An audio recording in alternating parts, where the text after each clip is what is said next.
See that urchin clinging to the side of the wall? Well, that's kind of interesting. Further along in the middle there, there looks to be... So is this a little bowl? I can't tell if how far out it goes. A little bit of an overhang here. I'm going to back up a bit.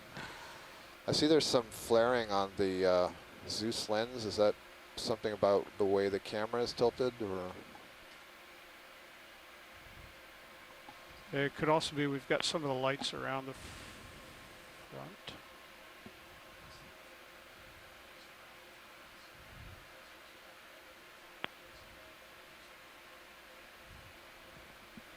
Yeah, I can't tell if this is actually a cleft into the wall or we're just going around it. Thank you.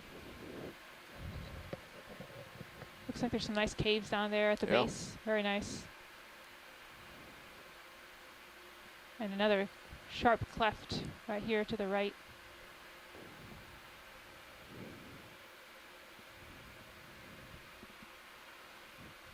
See some amphipods swimming close to the camera. So Sirius sponges growing on the wall there. This might be a different kind of sponge so. than we've seen earlier. This is a little bit D2 more has some globulous. After we so yeah, this is like a fracture. Yeah, very nice. Yeah, fracture. So like we saw earlier that little cleft, this is similar, probably the startings of that. Somehow it's been broken apart and is now being eroded actively. Inside you can see some sand building up in the hole.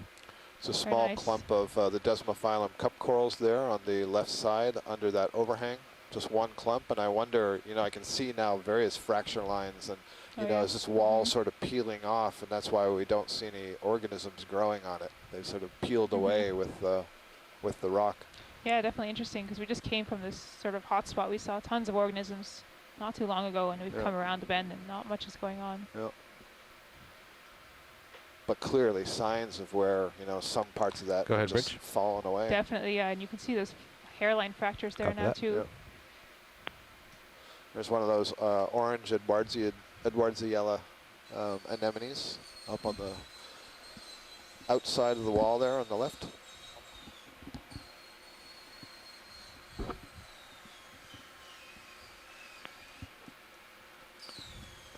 Yeah, so this is interesting, you know, because we've got this. Very exciting on the Sirius sonar. No. We check out that fish. I think it's a rat tail. But let's just have a look if we're here, if you're in a position. Jared, partial.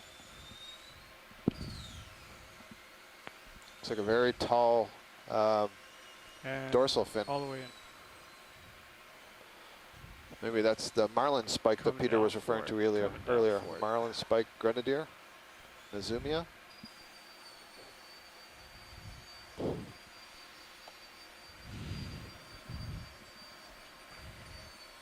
Wow, apparently I'm learning some fish. That is indeed the marlin spike grenadier. That's nice.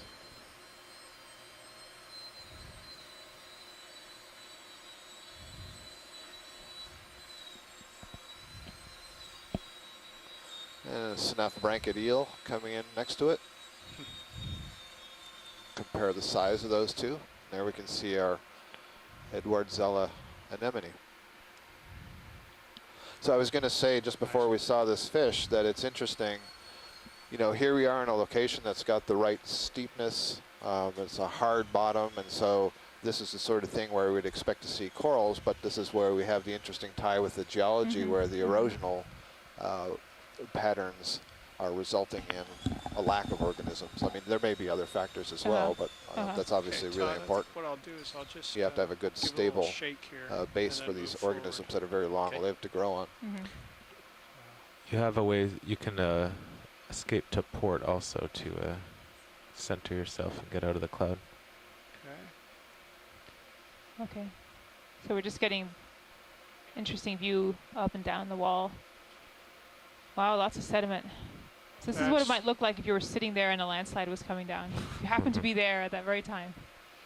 I'm just dusting some of the sediment off the vehicle that we picked up while we were down on that sand floor. And then I'll move up away from that dust cloud. Were you noticing the vehicle sinking a bit? Yes. That's fine.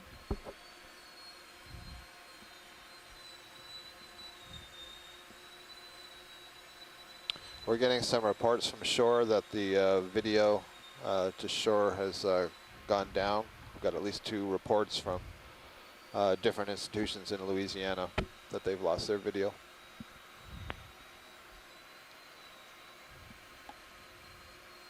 I see a skate over there on the far left. This looks like a darker one. Well, it may just be the lighting in our height above bottom, but D2 has frame grab back up on the There's no hard, can we? targets, Do guys. I ask for frame grabs, or are they? I got Bob Ballard here. Nope. Okay, got it. Okay.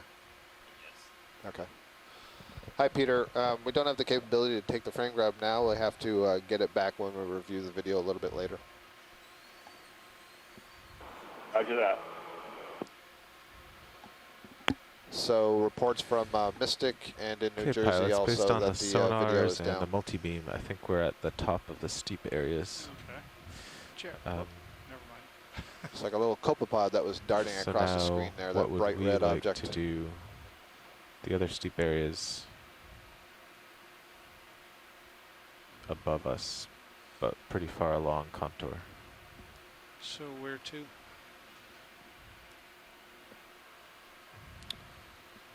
That's the question. So is that a question being posed to science, or you're between yourselves? I think we need a little guidance.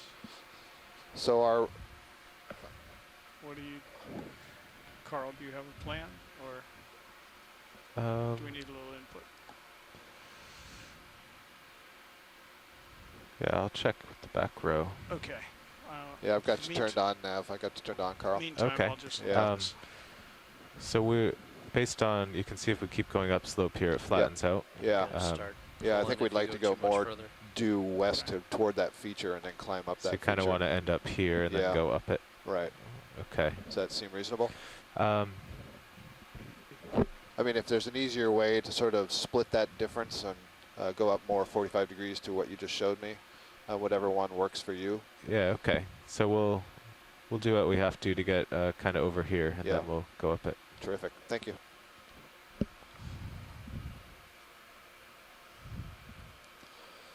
And it sounds like the video is re-engaged on shore. So welcome back. You haven't missed too much. We've been shaking Not off too some far. dust from the Well, vehicle and just planning how to make the next moves. so what I'm wondering, you know, we could just go along contour Mm-hmm. and end up in the bowl and then climb up it. Okay. But this actually looks like some of the steepest part of this canyon. So we might actually end up running along the steepest part, which isn't really ideal. Right.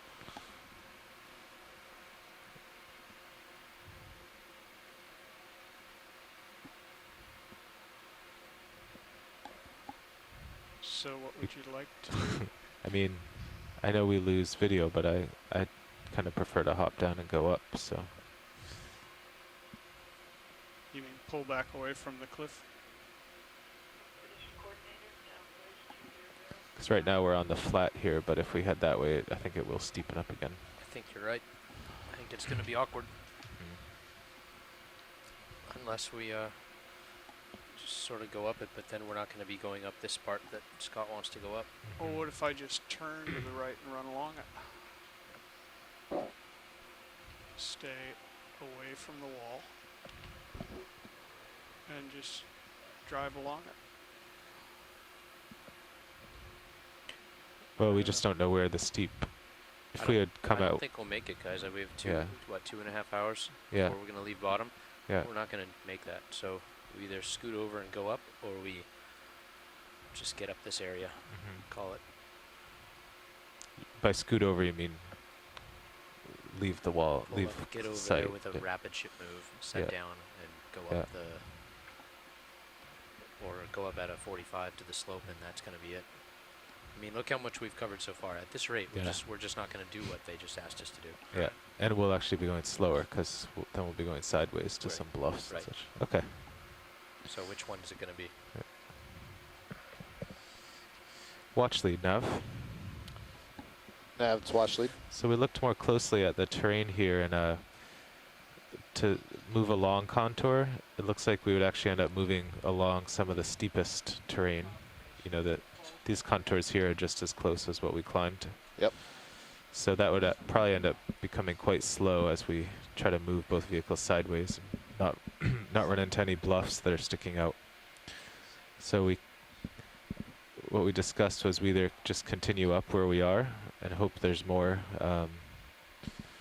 Steps or ledges. steps or ledges, yes, or just hop off into blue water and tow over. It's about 100 meters. It would be fairly quick. Then, depending on what you want, we could either go up the gully here, which is not quite as steep, or just climb this steep side of it. Now, this is a drill, this is a drill, this is a Sure. drill. All hands muster at your fire and emergency stations. This is So I a guess muster there's drill only. kind of All three hands muster at options. your fire and emergency stations. This is a muster Either drill go up only. here, or jump over, and then go up here, or go up here. So what I'm seeing, the going up that ridge that you were pointing to, yeah, going up there, the contour lines themselves, the spacing isn't Are much you in different here? from where we are now, Yeah, and but it the might feature itself might be different, right? That's what you're, Yeah, there's probably- right. So I think geology, you're interested in Could that be thing? interesting, yeah. Just, I mean, potentially there could be less life there, less biology, but it would be sort of interesting to come around that corner and see how that landslide chute has evolved. So that's possible. That I would prefer that. Okay.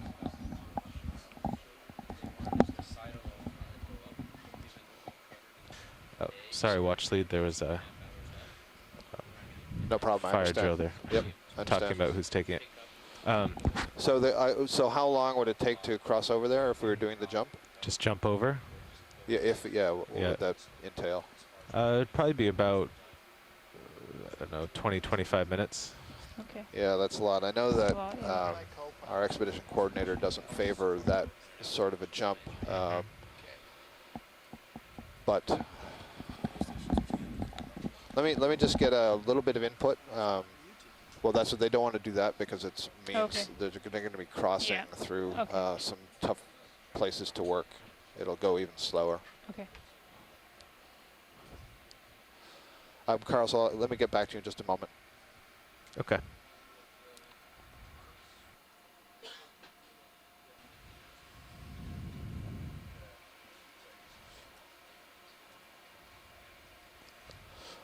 So onshore scientists, I'm looking for some input. Okay, Mike, I get your comment there. I'm looking for some input into whether we would prefer to continue up the slope as we see right now. The contour lines aren't changing very much. In fact, they're getting a little bit broader, so we're probably going to be on a gentle slope like this, or making a 20 to 25 minute jump through the water to get to another feature, which is of interest geologically because of the chute, and either work up that ridge, which has approximately the same or even wider contours than we're on now, or working off of that ridge into hopefully a steeper area. So in terms of getting to steep areas, it probably means a 20 to 25 minute jump. So if anybody wants to make a comment either on the phone line or in the chat room, you've got about 1 minute to do so before we make our decision.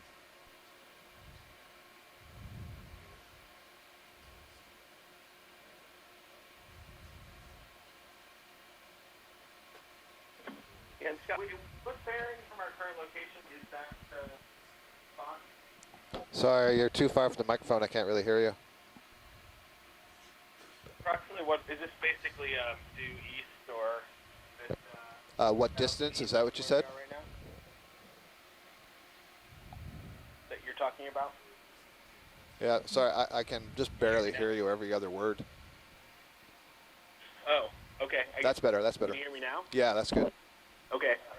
Are we talking about the spot due east and just a tad south of east, maybe? It's actually due west because we're looking south right now, so there's an area that's due west of where we are. West. Oh, then that would be closer. Okay. Right. Yeah, we are. The highest slope is this area that's about 800 meters away to the east, but there's another perfect. I think I see the area you're talking about. Yeah, that's good too. Okay. So I think so far I'm getting more votes on jumping than staying. So let's do that. Okay, Nav, this is a watch lead. The decision is we make the jump, and we make the jump over to that ridge, and then we'll proceed up that ridge and look for if there are hard targets, any steep areas, and head towards that. So up this gully, kind of? That's correct. Okay. But what you showed me before is sort of jumping over to there and then maybe coming just a little bit back towards the east. Yeah, Well, exactly. Something okay, like that. so not Yeah. up the shallow Yeah, part. right, exactly. Yeah, I think that's a good idea. Yeah. Great. Thank you. Make it so. Okay. We are heading east. I take it. Who said that? Oh, is Dave in the pilot chair? Yes, Scott. Ah, okay. I heard your voice. I was like, where is he? Right here. All right. Thank you. Just noodling around until the train gets rolling. Okay. Once the train is rolling, we have a request to keep the camera angled towards the movement in the water column so that the water column biologists can identify the material that's coming towards the camera. And where Okay. possible, we can get some good grabs from the video later.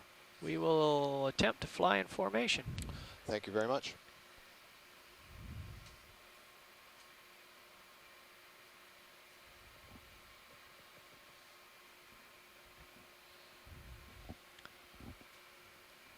So, Josh, I see a target. So I assume we're going to be heading off in an easterly direction. And I'm just going to get over that away.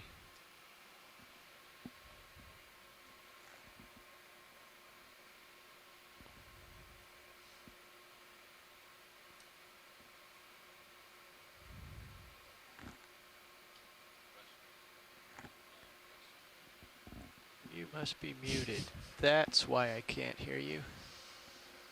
We're heading west. We're heading west. Oh, you're right. Pardon me. Okay, I'll get over there. Okay, guys. So we're going to get up into blue water a little here. Run over 100 or so meters.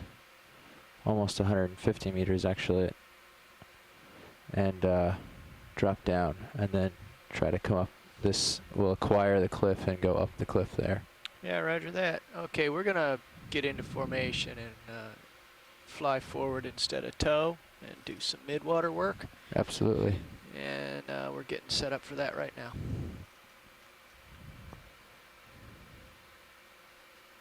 Now, secure from drill, heat on further alarms. And is terrain rising or falling over this transect? Falling. Falling. Okay, so we can stay at our current situation. Okay, looks like we're getting real close to where we need to be.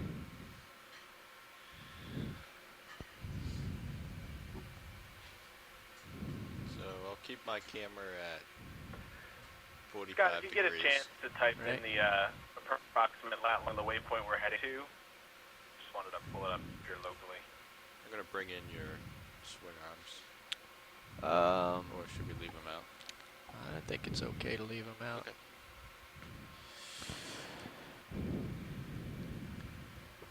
Auto heading, auto depth. Let's see what the good camera angle is for the light pool here. So you're about 20 meters off the bottom right now. I'm happy with that if it falls away. Looks like it's steady contour for 40, 50 meters and then it drops off. Yeah. Okay. But, I mean, the change is 10 meters maybe. Yeah. All right. So I think we're okay. Ready? Ready? Okay. Bridge, ROV nav. Ship move, please. All right, can we do 140 meters? Bearing 270, At a speed of 0.2 of a knot, please.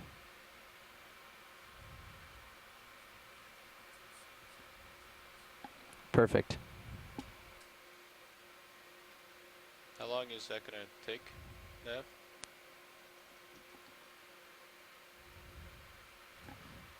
Not sure yet. We're going to find out in a second. It's interesting. So just keep constant heading, Josh, and I may stray, but I will find myself back. With fisheye and at 2/10, it's not likely that I'm going to get No, as long as we don't, trouble. yeah, as long as you don't. I'm going to stay out in front to Yes. give myself an opportunity to chase objects of interest.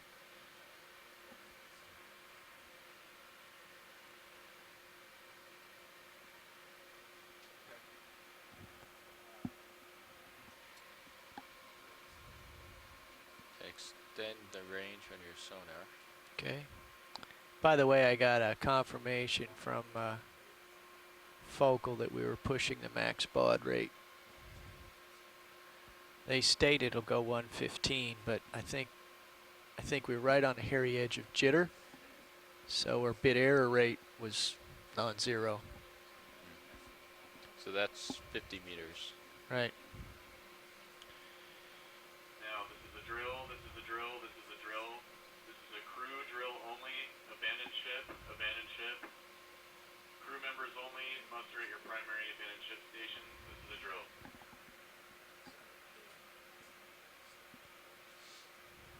We might be able to pick up the pace a little bit when we see how this goes. Something swimming in front of you. Video, soon please. You got it, maybe. Hold up. Tilting up.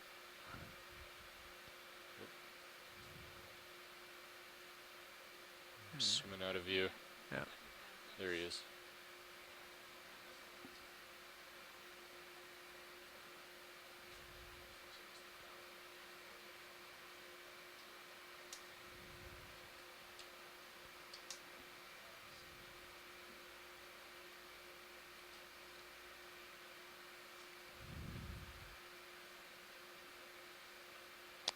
Okay, zoom again.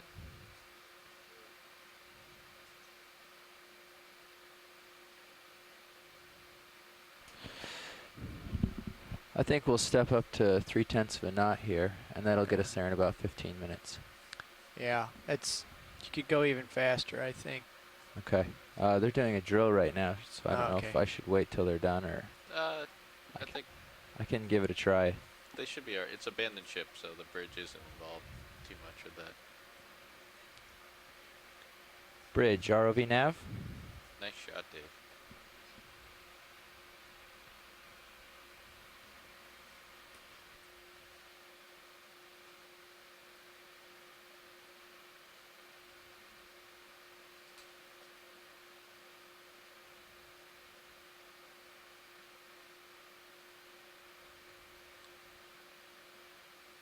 Let's zoom out a little bit, video. Sure. I'm gonna push you in, get some more light on the subject, and yeah, he's way out there. There's a lot of backscatter. That's full wide. Yeah, here we go.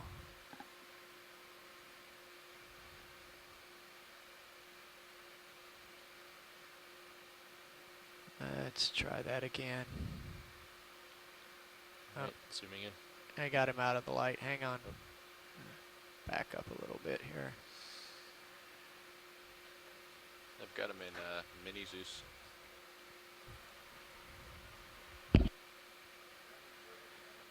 There we go. Let's zoom now. Oh, he's on to us. So we're trying to get a shot of this Oh. mysid shrimp that's swimming through the water column here. And for those of you who are just tuning We're in, full wide. Yeah. we're taking about 25, 30 minutes to try Bridge, ROV to nav. move over into what we see as a little landslide chute, then try to come back up the slope, find some more hard Hi, surfaces. I'd like to increase our current move. Speed, can I increase the speed of our current move? Sorry. Can we go to 0.3 knots, please? Looks like there's a Thank you. fish in front of us. Yep, zoom. Hold that for a sec. Partial. Yep, focus.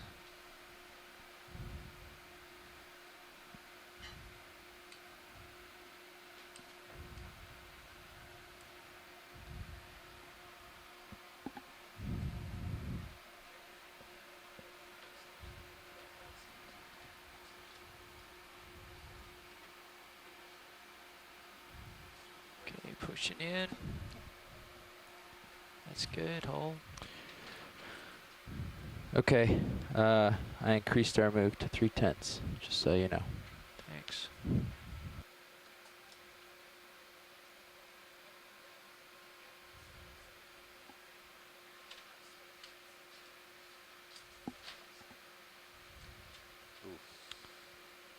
And he'd had enough of that. Another guy swimming That was a down that. round-nosed grenadier. Okay. They are shore-based scientists. They might be the same guy. Yeah.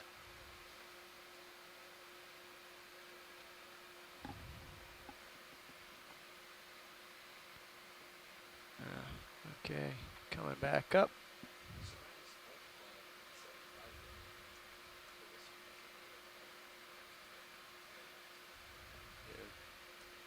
Filter 25.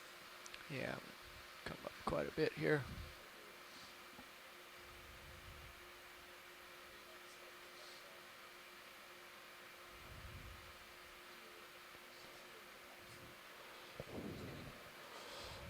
Your fans are commenting on the wonderful video and Zoom. All right, thank you.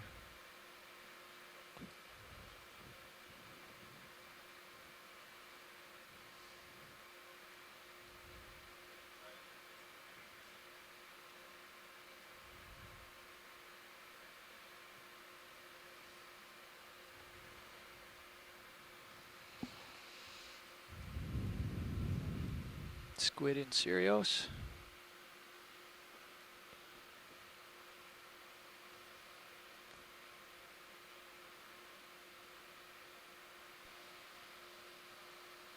Is that something off in the distance, lower center screen? I see something.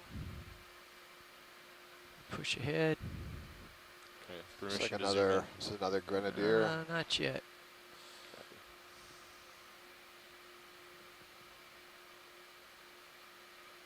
It's down out of reach. Yeah. You're at full wide. Roger, full wide.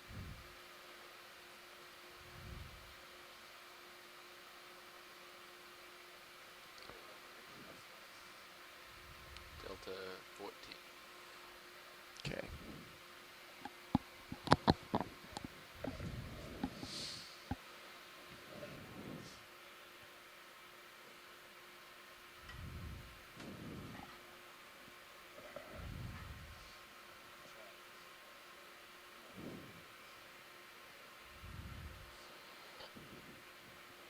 Nav, this is Watch Lead. Would you let me know when I can speak to you?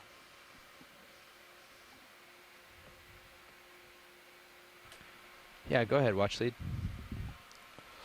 I've just had some comments from shore about an interesting steep slope near where we're landing, and he's given me a lat long pair of coordinates. If that would be useful to give to you so that you could drop a target at that location and see where it is relative to we are when we get there. Is that helpful? Is it a slope that they've been to before that No, we're trying to so return to? He's looking at the data that they've collected previously. We gave them the coordinates where we're headed, and he looked for the steepest slope near there. No, I think we'll just acquire the nearest cliff and follow it up in normal configuration. I mean, if he wants to go there, I'll take a point, but you can give it to me. I'll write it down. Okay. Which do you prefer first? You can give me latitude first. 37.891196. Okay. Minus 73.9161 EX1404L3. Should be at a depth of 1,094. Okay, thanks. Thank you.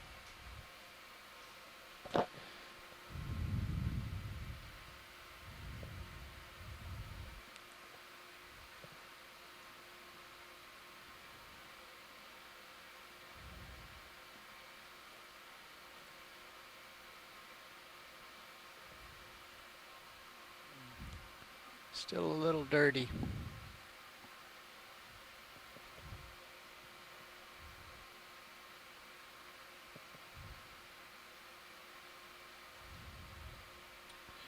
Oh, that's right.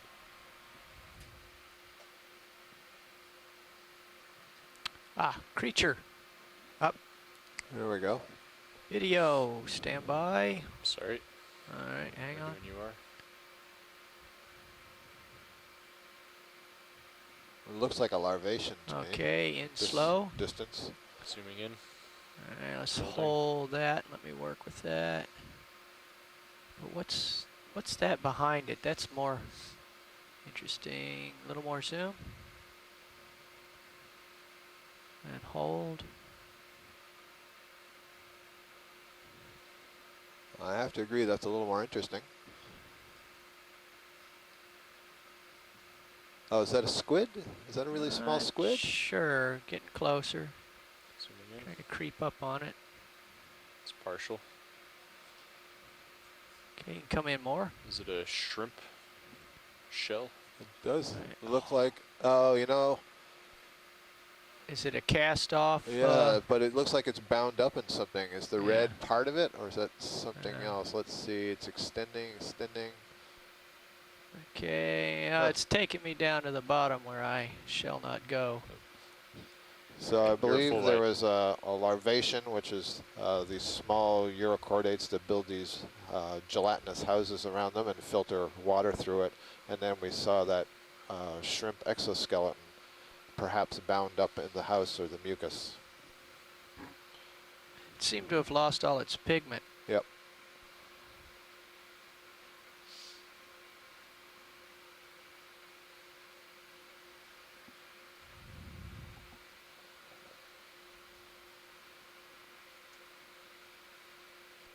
Another pink dot, maybe a copepod.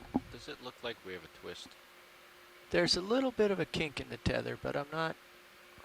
Turns count is half a turn, which is correct for this formation. You know, when we flake it on deck and then put it back on, there's always the chance that we're a half a turn off, or a whole turn for that matter. We need to start putting the stripe down the cable when we take it off the spool.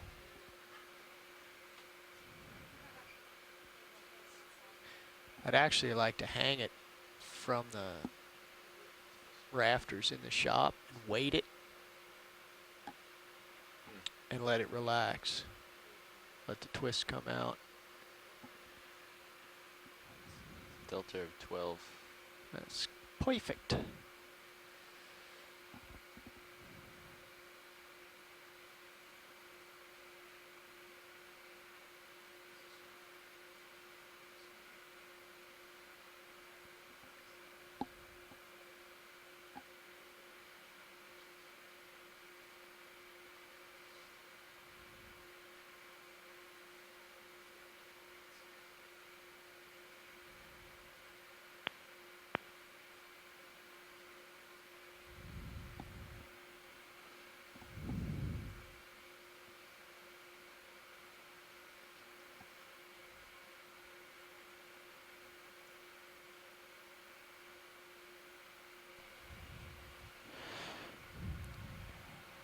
Watch lead, nav.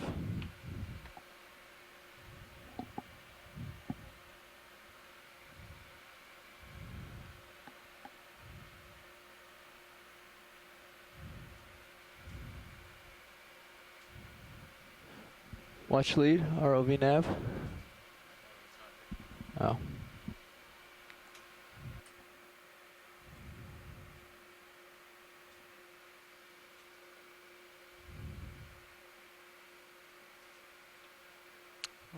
There's something video, quick zoom on the dot center.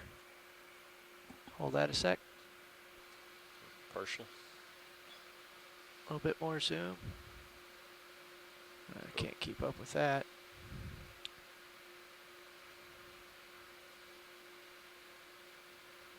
Don't know what that was.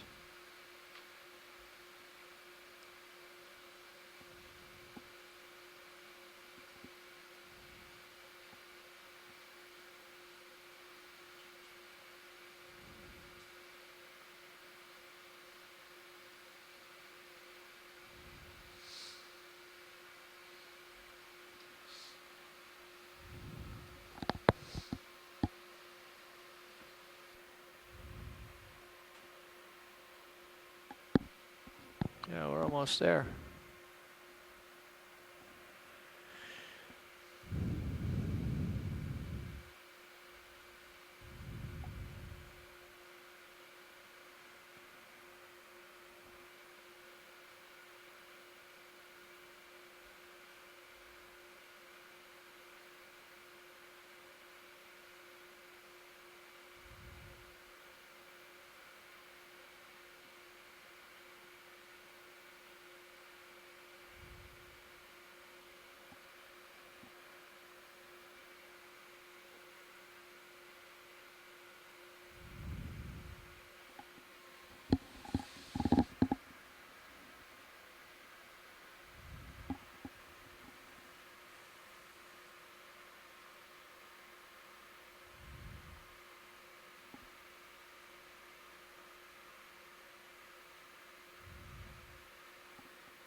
Go ahead, bridge.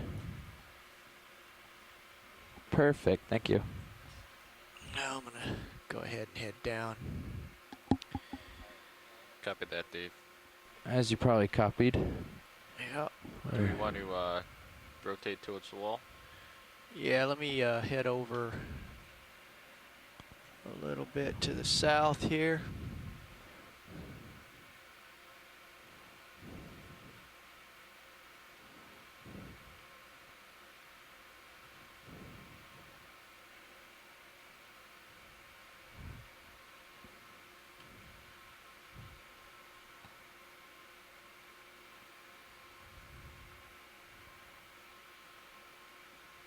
Okay, I got the wall in sight on sonar. Coming down. I'll follow you. 40 meters off bottom here.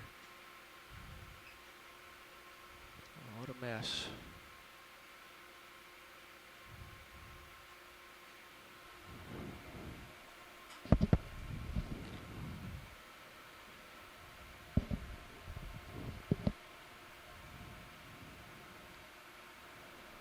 So we're starting to see the wall that we've been trying to find coming up on sonar. Probably about 20 meters away from D2. Some sediment coming up. You're outracing me a little bit, Dave. So Okay. we're nearing sort of the point that we're going to start exploring again.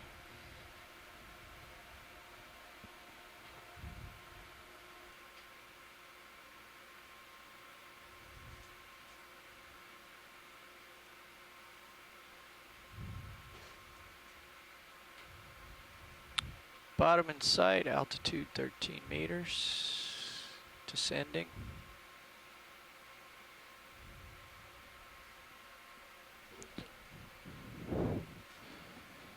Watch lead, have I got you back?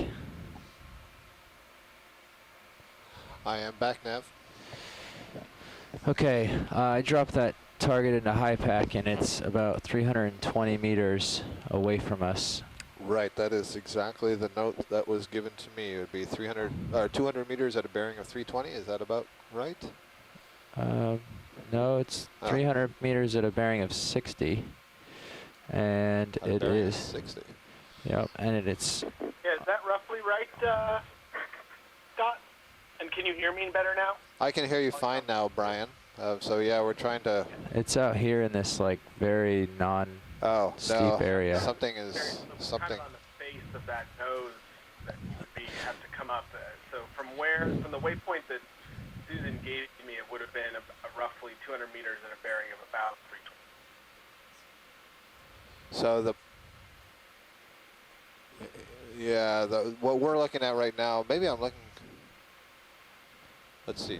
North is up. Yeah. So north is up. 320. Oh, he's thinking of going the opposite direction we are. We are I in see. the chute now. He's thinking about like this area. Yeah. Hold on, Brian. I'm hearing from Nav. Can you see my mouse? Yeah. Absolutely. I can see that. I think he's talking about this area. This is what we were trying to acquire here. Sure. It's half dozen of one, 6 in the other. Right. But The one you're pointing to is a lot closer. absolutely. Yeah. So. So Brian, okay, I'm back to you, Brian. I'm not sure that we've got the point in here what you're thinking. It's all the way back down in the channel of the canyon, so that doesn't make much sense. Yeah, I think I see now what they're talking of coming the two opposite directions of what I just said, right? Right. Yeah. Exactly. So more or less going up. A shallower slope. It's not as slopey, but it should still have a little outcrop, I imagine. At least the contour lines that we are looking at look tighter than going the other direction, and it's certainly closer. So we'd essentially be going almost due south, a little bit east of south. Yeah, it's short. It should be only about 90 meters to cross of this section. So let's do it. I'm sorry, can you repeat that again? Sorry. Did you say due south? Yeah. So the wall is going up to the south, right? Correct. Yeah, sorry, that wasn't wasn't really a question. I was saying to Brian. The steepest part would be more a little to the east of due south. More Yeah. like. That's exactly what we are. So I think we're all talking about the same thing. Yeah, we're already there, and Yep. we're on our way. Yeah. So I think we're good, Brian. Cool. Thank you. Great. All right, guys. So let me know when you've acquired and stretched out and are ready for. Is this an octopus coming We're all up? set here, but this. Okay. this So 160-ish or due south. If you'd like to know which way is uphill, it's 176 right now, local up. Okay, so let's do a Does kinda look like an 15-meter jump, octopus. 176, Yeah, and see what it looks like. Yeah. Sounds good. Sitting on the sand instead of hiding in the Dave, are we rocks. in a position to get a close-up of this We octopus? certainly are. Thank you. Stand by. Ready See when if you this are. is the Okay, same video. one that we've Come been in seeing on halfway. the wall. Zooming in. And just hold Bridge, that while I ROV maneuver. nav. Partial. Ship move, please. 15 meters. That's Zoom is coming, 1.5. Stand Bearing by. 176 degrees at 1/10 of a knot. Kind of interestingly inflated there where it's got Perfect, its mouth. thank you. I wonder if there's something underneath there.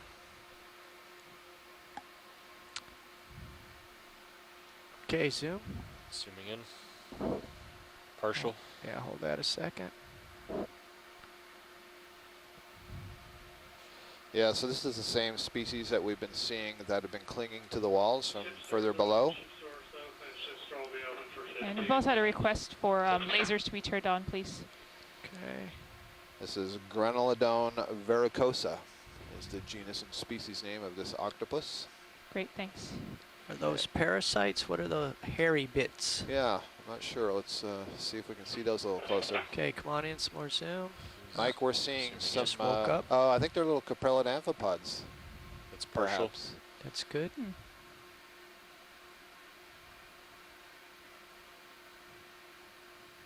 Yeah, I'm pretty sure that that's what that is. So the orientation of this octopus, the way it's sort of up on its arms and it's, you know, got it ballooned, might suggest that there's something underneath there that it's eating. All these little white structures that you're seeing wave back and forth sure look to me from this Pull out distance a little bit. like they are coprellid amphipods. These are also known as skeleton shrimp.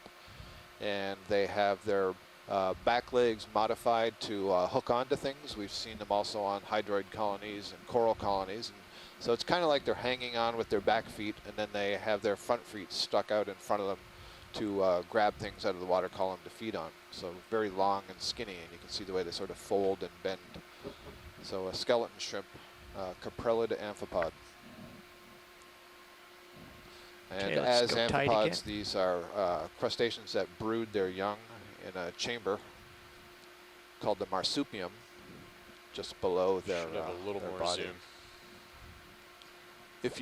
If you're in a position that you have a little more zoom, it'd be nice to verify that that is in fact what I'm looking at. Okay, what would you like to see? You see those stringy things that are sticking off and Okay. waving on the side of the Full octopus and on zoom. the head? 'Cause, Going I in mean, full zoom.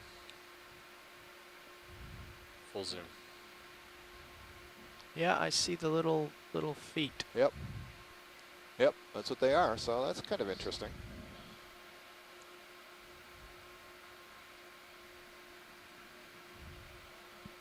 So Mike Vecchione, who's a cephalopod expert at the Smithsonian, says that he has never seen coprellid amphipods on an octopus before. So this is a first. That's kind of fascinating. If for those of you who are whale fans and you see these whale lice, Come out a those little are bit. also a kind of Right there. amphipod very closely related to these skeleton shrimp. So they're adapted to be kind of like lice hanging onto the skin of whales. Interesting. How we looking, Josh? Is it time to go? Or What's bearing nav? Are we moving?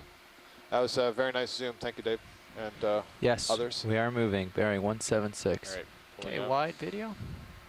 Yeah, we could Yeah, scoot here I full come. wide. What's ahead of us?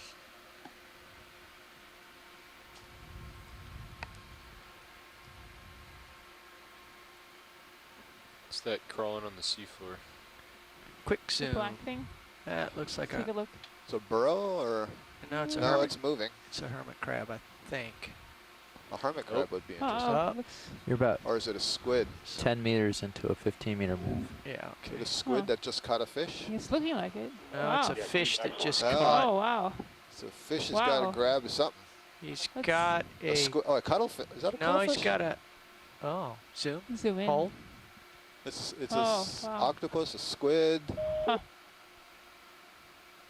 Permission to zoom more? More Look at zoom. that. Yeah, if we can get more zoom on that, that's Wow. outstanding. Outstanding. Wow.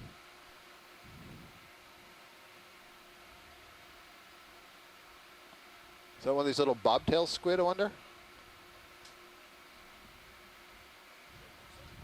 Yeah. Is it a cutthroat eel? It's just caught a bobtail squid. Exciting predation. Okay, a little more zoom. All right, hold Get another that. close zoom on that? Yeah. Yep, we're coming in, Peter. You're like, Cranky Can I go and in more? Bring squid. the ship Uh-oh, to a he's stop. fighting. No.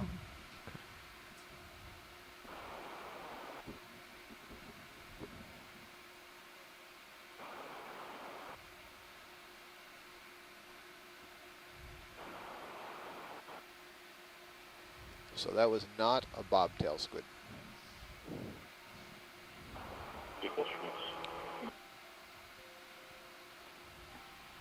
Go ahead, the Brit. All right, thank Can you. I go in for a tighter zoom? Yeah, let me approach a little bit, like for the dust to clear. Oh, just trying to jet.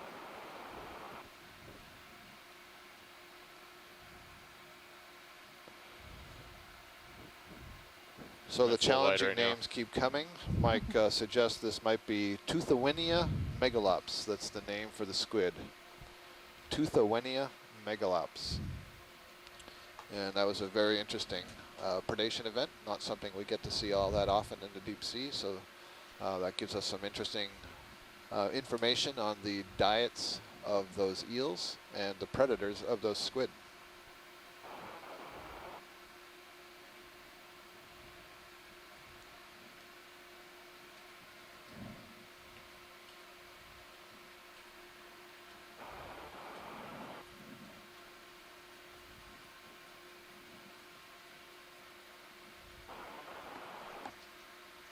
We have a little mechano turbation here, but see if we can move in a little bit here.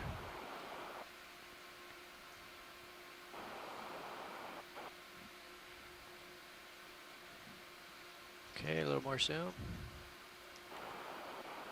All right, let's hold that.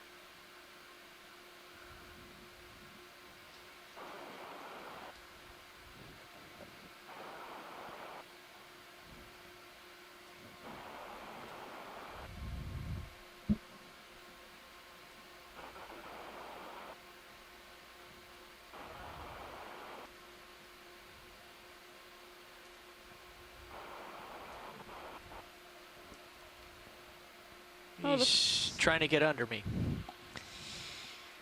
Well, it looks like we've got some layers here again. That's my footprint.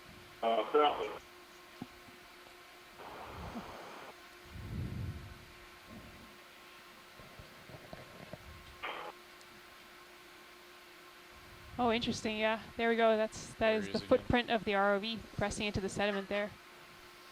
You can see how thick that sediment pile Yeah. is, and you can see how quickly, if we have cascading sediments from the top coming down, that'll cover that up. So there's definitely a lot of history here that we're not seeing because it's been covered up again.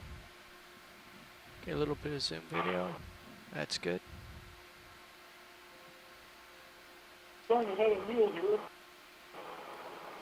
We're getting a lot of noise. Someone's got a line. If you could please mute.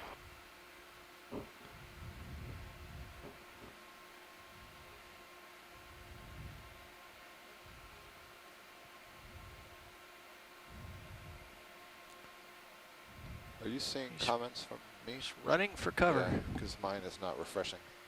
Okay, yep, seems okay for me. You're at full wide.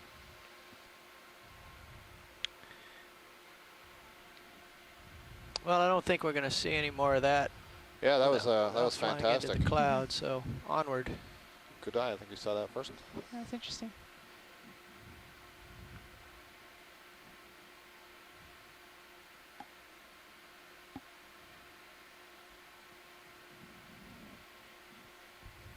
So just looking at our navigation, we're supposedly inside this little landslide chute that comes down, and we're moving up the slope now, and hopefully we'll run into some hard layers again.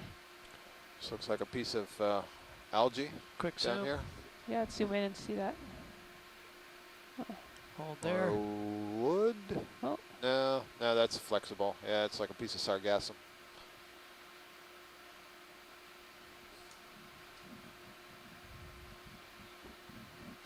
A little more zoom. Absolutely. Yeah. Okay.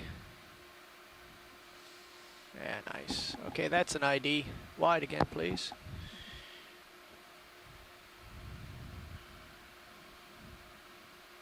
Tunnel. Yeah, the hole there. Full wide. That could be a crab burrow or something. Yeah, I saw some stuff in See it. all the streaks in front of it. So you have 3 or 4 fish coming up here. Zooms would help if you're in a position to do so. Okay. Stand by.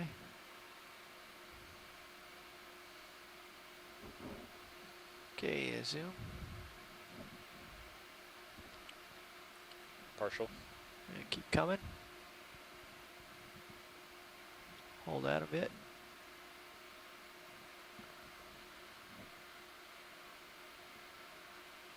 A bit more.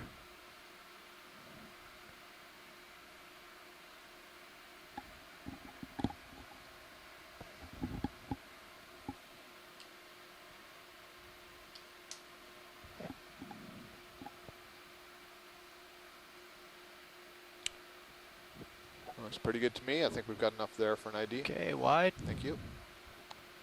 Just a couple more just up the slope. Yeah, one of them looked like the eel, but the other one was something different. Full Yeah, wide. so you can Okay, let's ignore go the back in. eel, but look at the other one.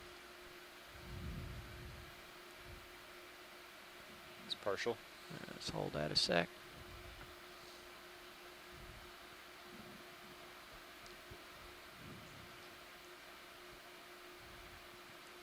So I wonder, could this be the round-nosed grenadier again? This looks like a kind of a rounded snout.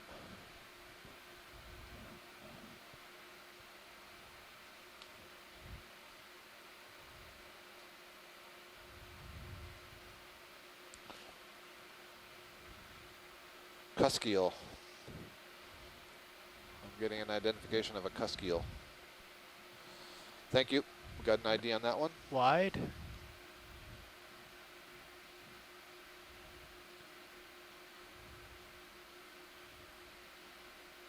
Full wide. Thank you.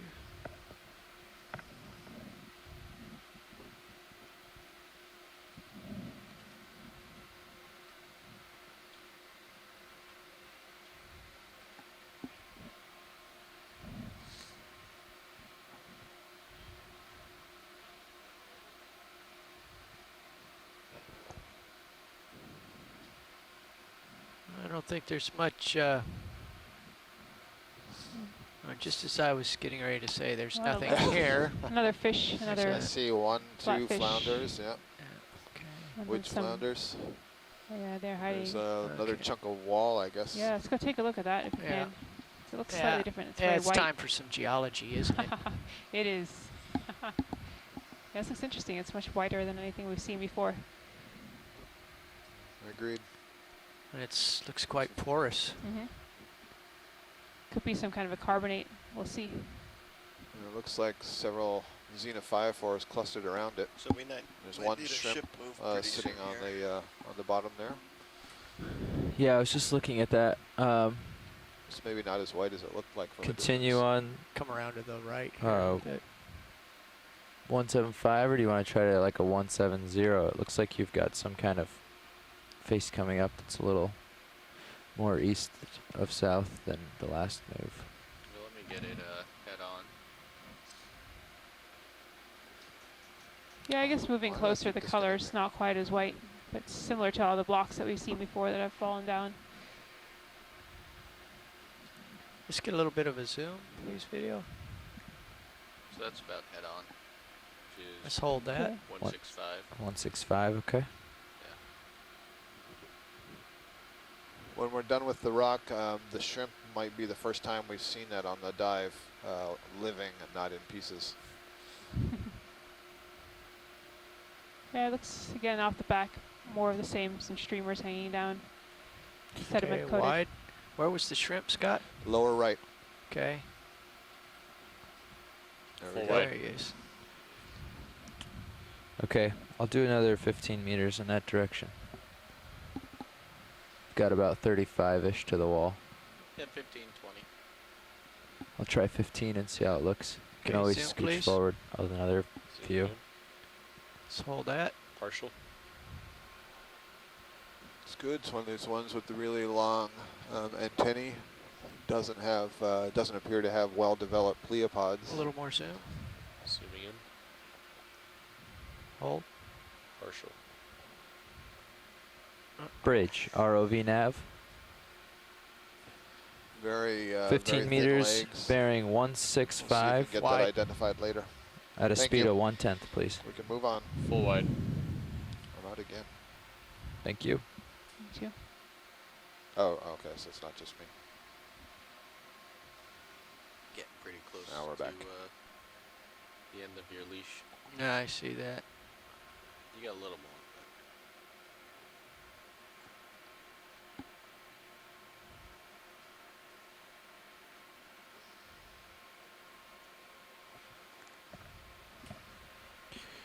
Okay, ship's underway, 165.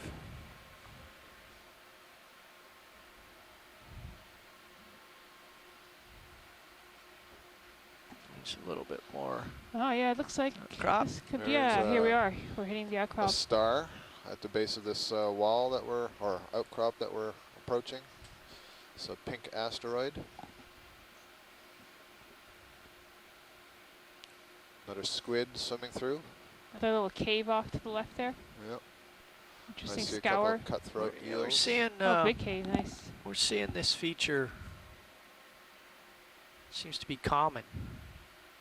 The cave feature, you mean? Yeah, we've Yeah. seen this other places. Yep. Yeah, that's interesting. I'm sure that to some degree currents are helping scour these out, or just a single site of erosion that starts and then is, as you can see there's fish inside, I'm sure biology organisms use that area, so I guess all you need is a nucleus, a start of a little bit of erosion, and you'll start to build up a cave. Could some kind of fluid expulsion be responsible for this? That I'm not sure. Let me see. Any of our shore-based scientists have any comments about potential fluid moving through these rocks? Will we be able to get a close-up on that fish as we move, Dave? Yeah. Thank you.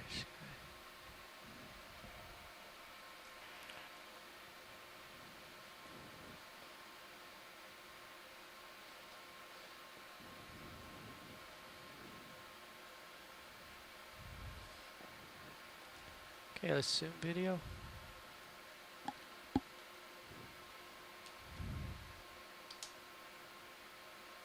All that. This looks like some kind of hake to me. Let's see if I can go through my sheet here.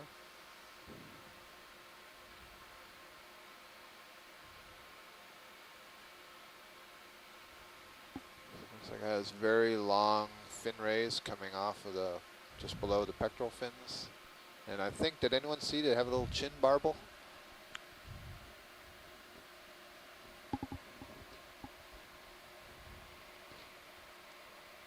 So Jason Chater on shore points out that what the fish is sitting on is a horizontal bedding plane. So that would be the top of the layer that's beneath it that's a little more solid. And that there are some vertical streaks on the surface of the wall that are suggestive of downwall sediment and or water transport. Okay. It's partial. Thank you. So this is a long-finned hake.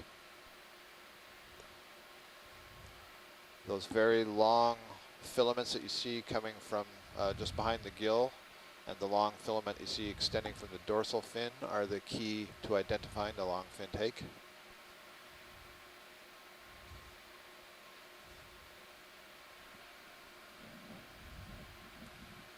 That's terrific. If the lasers are turned on, are they going to go in there, or is it going to get hit in the front of that little slope? I'll get them in there. Great. So 10, 20, it's good 28 centimeters in length, I believe. Thank you. Okay, let's come wide.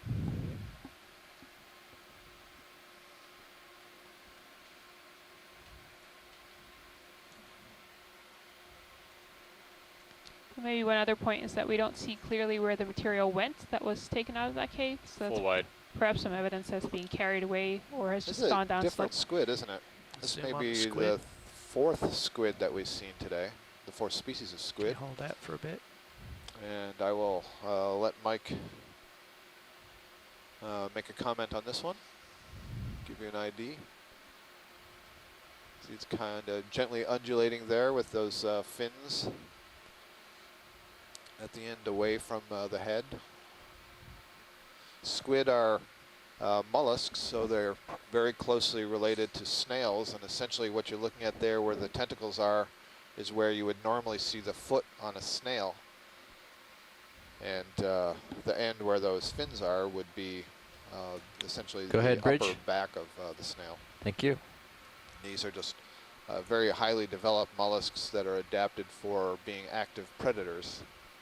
So they have a very well developed eye, sensory system, a closed circulatory system, a heart that can pump through there. So this is an ilex, Michael tells me. Ilex ilciobrosus. So I know ilex is one of the more common squid that we find up in the shallower water column. So this would belong to the same genus. Thank you, guys. So Ship here's, is stopped. here's the big picture.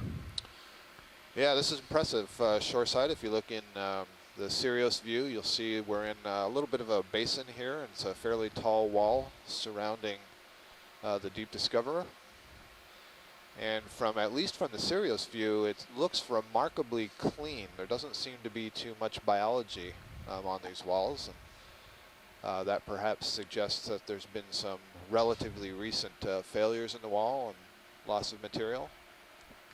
What's that white bit there? Yeah, That's on the what right. I'm curious about Check it out. Yeah, myself. some sponges perhaps. Oh, I do see a coral colony there also just below. I think those are 3 different sponges, and then there's cutthroat eel off to its right, and then just below it there's a coral colony. Okay, and a nice little chute to the right of that Yeah, again. this is why you have to get close to stuff. Ilex is apparently, let's see here, I gotta read backwards. So, oh, that squid was a commercially important species. It's the most abundant squid in the northwestern Atlantic that we were just looking at there. Josh, is it possible to rotate the lights down a little bit on the upper swing arms? So that looks like it's another Acanthogorgia octocoral, the Sure sea is. fan. So we've seen that at several points on today's dive. Certainly the most common of the octocorals anyway. I would say the most common of all the corals we've seen are the cup corals, Desmophyllum. These sponges look a little bit different to me from what we've been seeing before. They're almost like a cup or a vase that's been a little bit folded upon itself. You'll note that they all are growing in the same orientation, which is kind of interesting, and you wonder if that has something to do with either the dominant current flow or the downslope transport of sediments.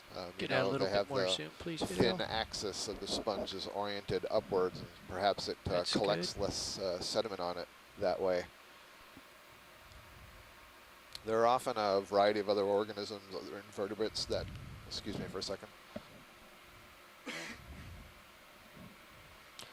a variety of other organisms that live associated with sponges, and I'm not seeing anything like crabs or shrimp or brittle stars crawling on these ones.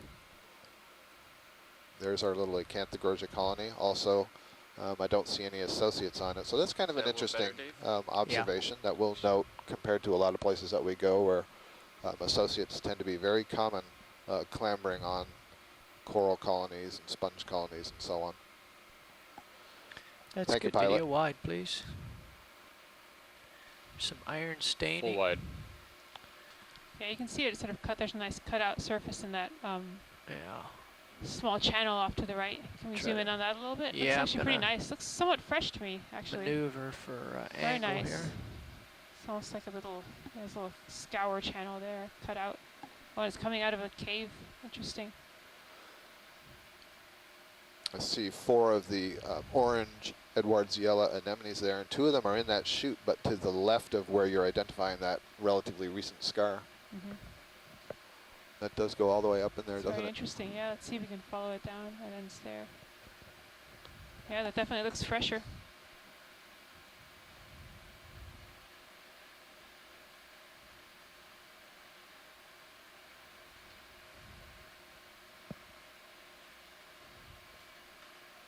Okay, yeah, and it seems to disappear when it gets to that. I guess that's part of the cliff there. Yeah, so it just falls over the it edge. falls over the edge, or yeah, it gets dammed up at the top. 5 minutes. Ops meeting in the forward lounge at 14:30. Okay, are we full wide video? We're at full wide. All right, thanks.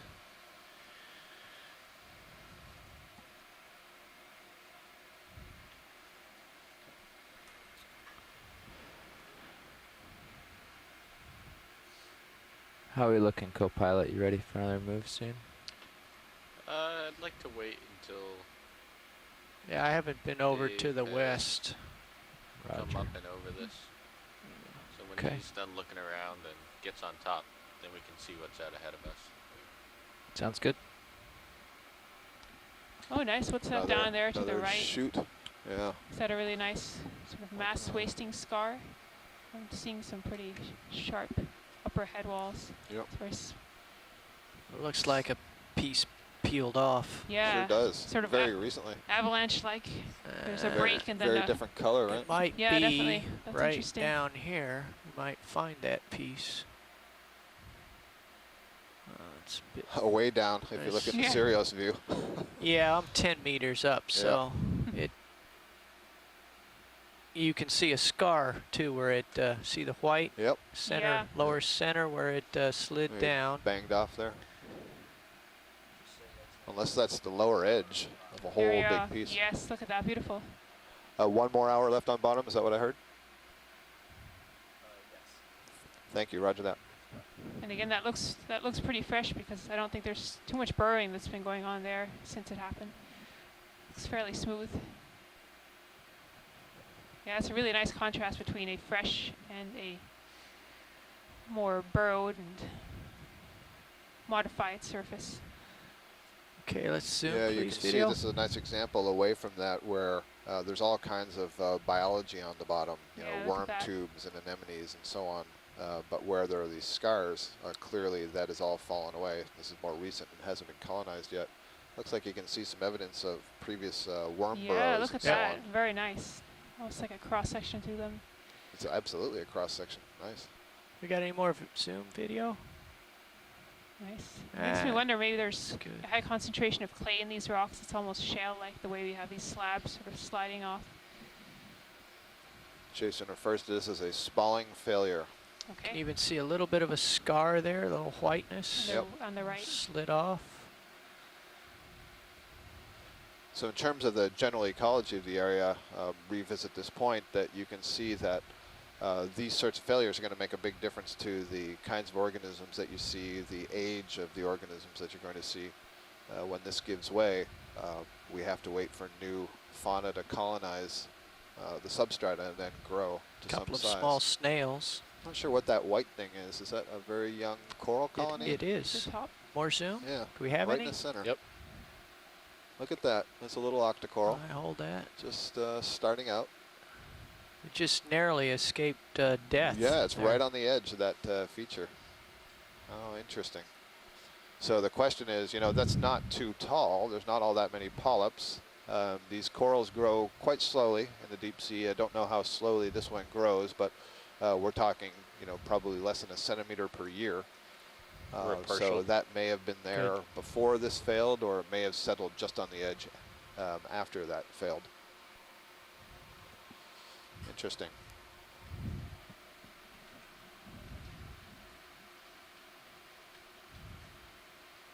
Okay, let's come wide. If nothing else, that tells us that the larvae for these particular kinds of corals are in the general vicinity Full wide. and Thank you know you. have been capable of settlement in the last X number of years. There's another one of these pink sea urchins that we've been seeing several times during the course of the dive. And to its left, I see one of these bright orange anemones. Okay, rising up.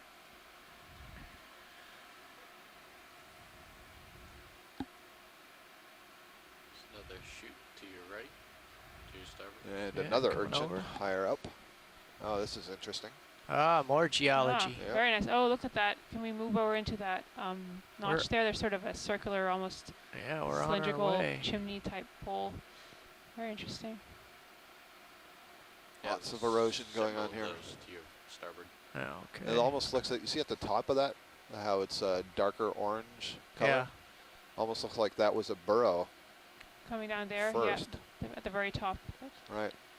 'Cause the Yeah, staining is interesting. very different. And also to the right, I wonder if that was, well, that would have to be a very large burrow, but you can see the rounded sides Yep. vertically. Yeah, very nice.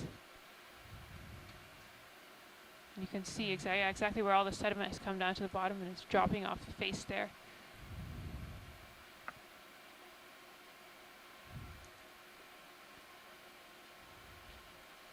Interesting that it didn't sort of take that whole wall off there. We've still got a bit that's covering it in front. Seems to be a fracture on the right. A joint. Yeah, there's sort of a sharp face to the right. Yeah, you can follow it up and down. But that's very circular. And again, as Scott pointed out, that part at the top, it's also looks like part of the chute, but it looks a little bit fresher, a little redder. Yeah, it was when I first saw it, I wondered if there might have been some burrowing that was going on, so that, you know, there's been a longer exposure for one part of that erosional feature compared to the other part, and then it's just developed. We've also got a request here to zoom at the top of the burrow, please. Okay.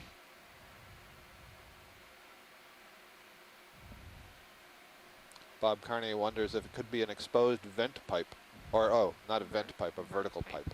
Excuse me. Okay, let's zoom.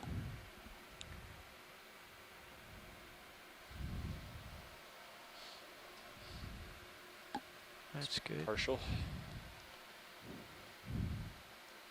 At the bottom of that, there's this very interesting little polyp, orangey red. It's probably just a little cup coral. Yeah, a little cup coral.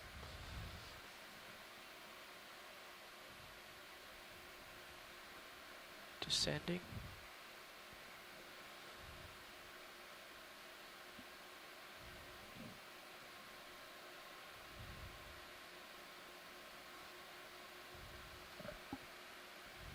You can see again the differential erosion on the face on the right, where certain layers are sticking out more and other ones have been eroded away.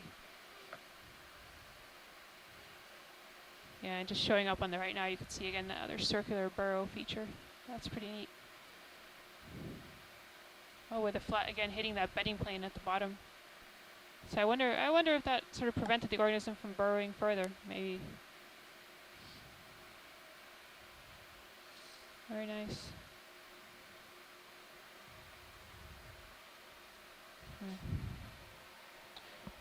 So I guess Jason Chater on shore notes that it's still unclear if these features really are burrows or if they are Is that an fluid octopus vents. in that cave? Or, no, that's 2 cup corals. Okay. Some cup corals tucked under the underhang. Sorry, Susan. No problem.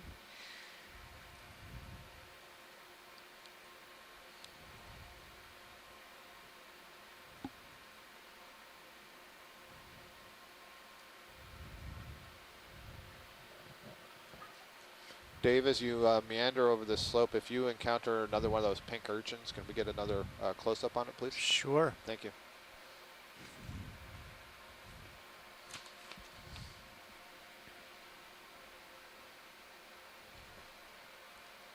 So the HD2 camera view is pretty dramatic. When I head back up, we'll switch to that just momentarily.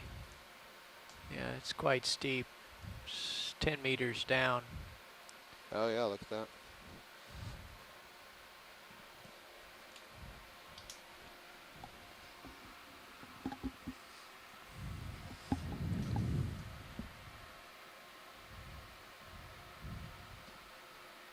Oh yeah, some more really nice scoured features here. Unless is that the same burrow? It is. Yeah, Okay. it's the same All right, one. we're coming back to pulled it. off. Yep. All right, More downward looking Nice view then. perspective. very nice view.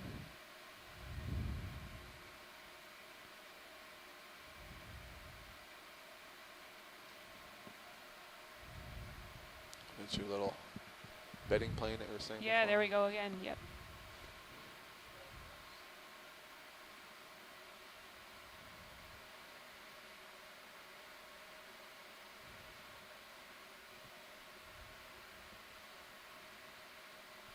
So Jason Chater on shore is again mentioning that it definitely is possible to have some fluid, I guess venting or fluid movement sites, and that they've been seen off the coast of New England, but that this does look more burrowish. It doesn't have a very defined Another circular feature to your structure. starboard. Yeah, headed there. Full wide on main HD, please. Full wide. Quite a bit of loose sediment up there, Yeah. disturbed by the prop wash.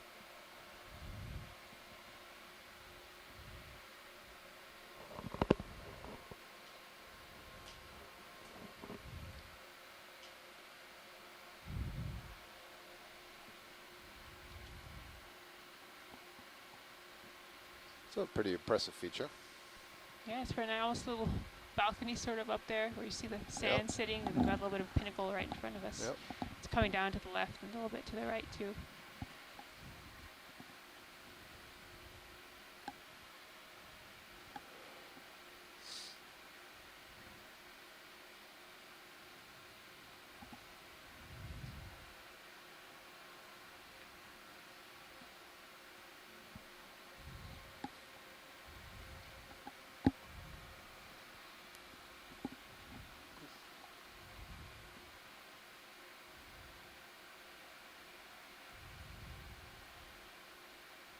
Almost look like scrapes. The vertical Along. lines. Yes. Yeah.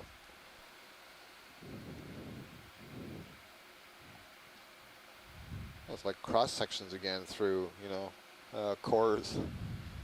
All these Yeah, little furrows and tunnels and erosion features. There's another eel down there.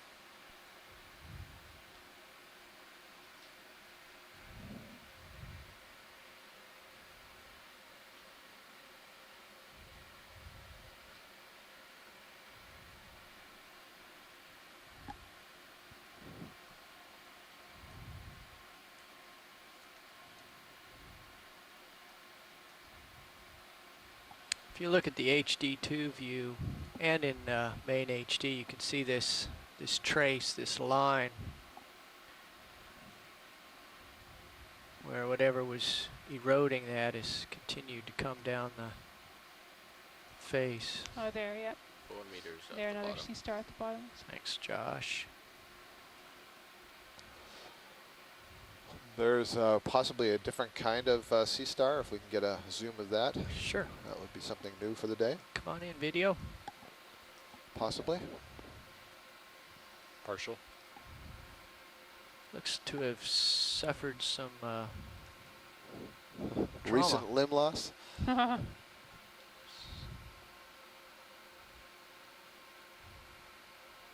Indeed, it does appear that one of the limbs is regenerating and is much smaller than the other, and possibly, I Tighter. suppose, Yeah. the leg that's pointing out to the lower right. No, that looks fairly intact.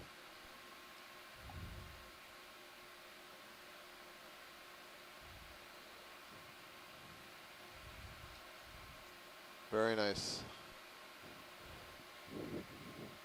So the sea star is a member of the class Asteroidea. So you'll often hear us say asteroid when we see it. It belongs to the phylum Echinodermata, which it shares with the brittle stars and the sea urchins and the sea cucumbers. And you heard me earlier talking about the sea urchin. We had the close-up.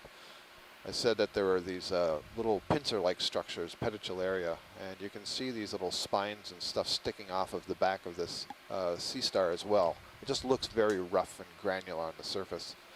And the phylum to which it belongs, Echinodermata, means spiny skin. And it's referring to these structures called ossicles, or little bits of calcium carbonate that are embedded in the skin of all the echinoderms, so including these sea stars, the sea cucumbers, and so on. And things like the sea urchins, those have been essentially fused into that test that you see, that globose thing that all the spines are coming out of, so it's a little bit different. But this would have 2 feet on the underside. Its mouth is pointed down towards the sediment, and it could move relatively quickly through its environment, feeding. Thank you for that zoom. Just come full wide, please.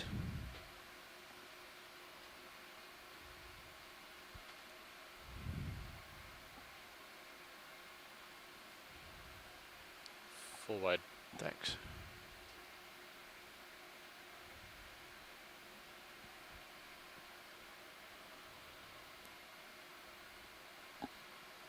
And again, you can see that white line coming down, which Jason Chater on shore has termed a sediment scour, which again is sort of that continuing path of sediment that's come down from funnels above.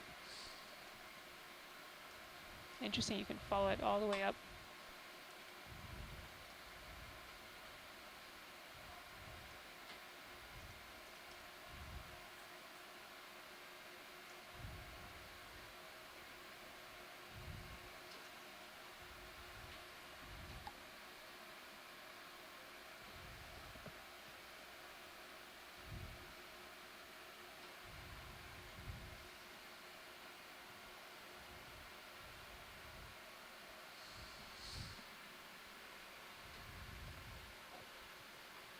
We encountered this situation or a similar situation in some of the other canyons last year during our the Okeanos Explorer Atlantic Canyons expedition, where we'd have these very interesting walls that seemed to be good habitat for sessile organisms, but being very clear of it. And then we'd get to parts where there'd be large patches of bivalves and corals and so on.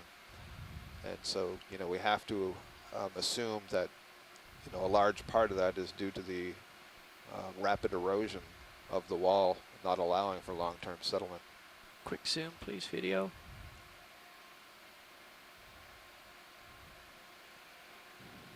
It's partial. Amanda, I believe off-bottom time is approximately 45 minutes from now. A little bit more.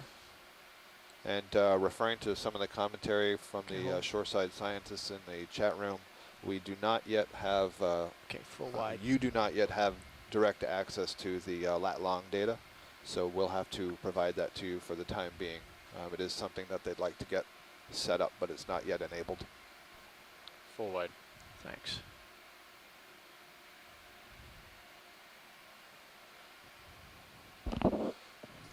Nav, this is watch lead. Did I get that right? It's approximately 3:30 off bottom time.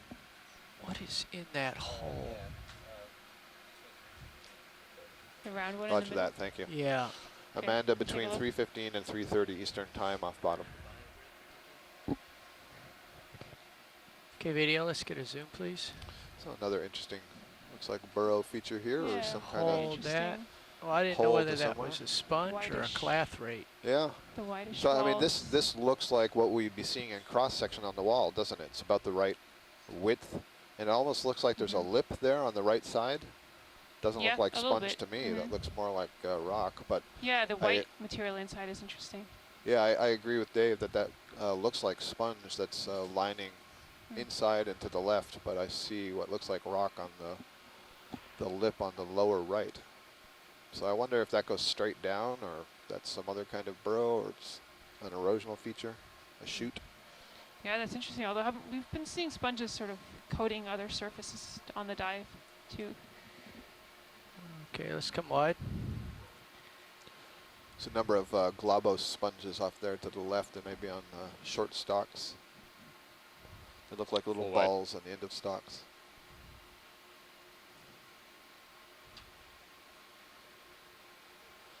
Looks like it's flattening out about here. You get to the top of this feature, and you can see there's more sediment draped on the top where it can accumulate. There's another one of the perfect. What is that? the grenadiers. The Oh, what's what was that it ahead with of the us? spike? It's like more geology. More layering geology. We'll get All right, there. We'll get there. But yeah, it looks like we are sort of at the top of that steep cliff. Lots of sediment, but still some interesting failure slopes ahead of us.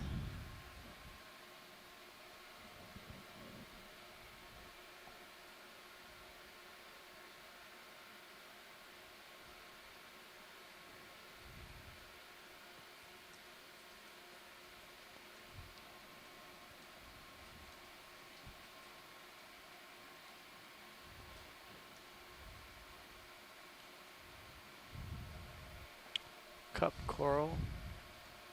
This piece of outcrop has a lot more iron stain. Yeah. Yeah, I guess it's because it's so well exposed. Possibly some sediment has fallen off. It's exposed it better. Further up, everything's just covered in sediment, so you don't see that redness quite as well. And there are things underneath it. There are indeed.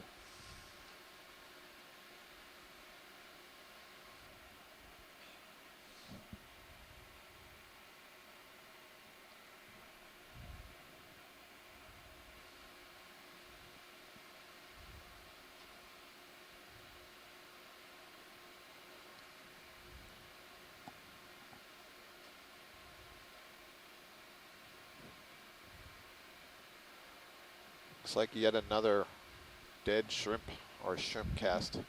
Yeah. Must be the season for molting, the time of the month for molting.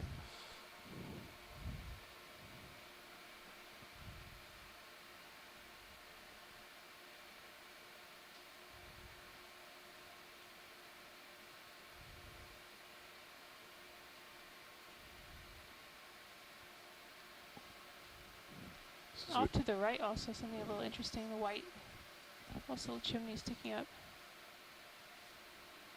I think we have another octopus here. Uh-huh. I'm going to hand that off to my co-pilot. We're going to switch positions here. Josh is going to come in and fly for a minute. Or Yeah, that'd be actually great. for an hour. Get in, take a look at that octopus, take a look at the scarp right behind it. So we've just climbed to the top of this feature we've been looking at for a while. We're at a depth of 1,028 meters. And this may be a different octopus. Looks like it is perhaps slightly different color. Its web is really extended, isn't it? So stay tuned and we'll get you a little close up on that.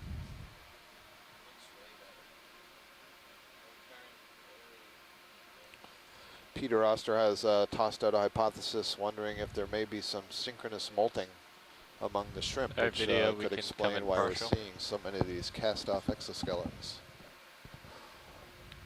I'm gonna bring it in. So I'm going to venture a guess to say that this is another granulodon.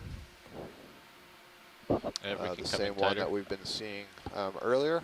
Be interesting if we could Hold tuck that. around there to the Oh. right side to see if we can see underneath, see what's under there. Oh, beautiful. Not sure if I have the Don't tether. have the tether reach, okay. I'm gonna Understood. try to come around, but Yep. I might start getting tugged. That's a really great shot. Come in tighter, pilot, when you're ready.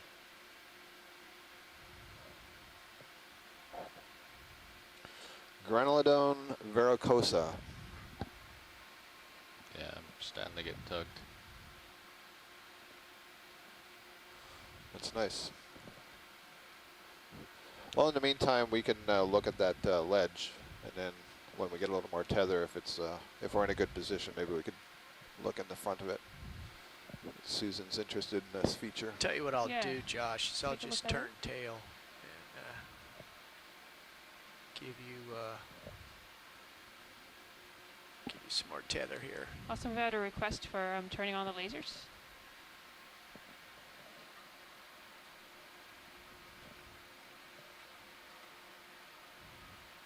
Great, thanks.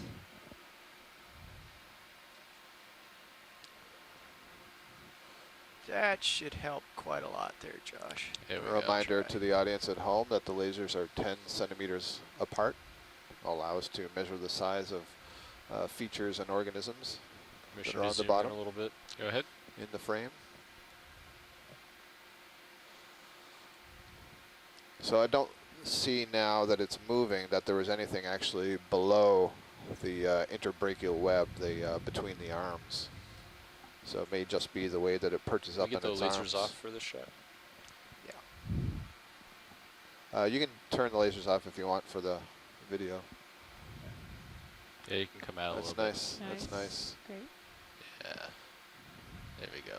Even the octopus is covered with sediment. I thought it was just us. That's gorgeous. Oh, walking. Nice Yes, shot, Josh. it's walking on its arms. The mouth tucked up underneath there has a little beak inside of it, almost like a little, or at least in general, octopus have a little beak, kind of like a parrot beak, which they can use to rip apart their meals. And we also have an ID that this is a male octopus.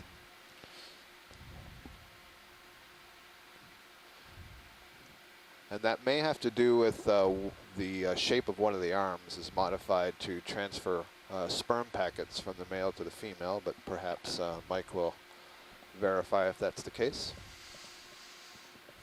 I'm gonna Well, if you slide a little bit to your left, Josh, I'll swing back around. Coming around.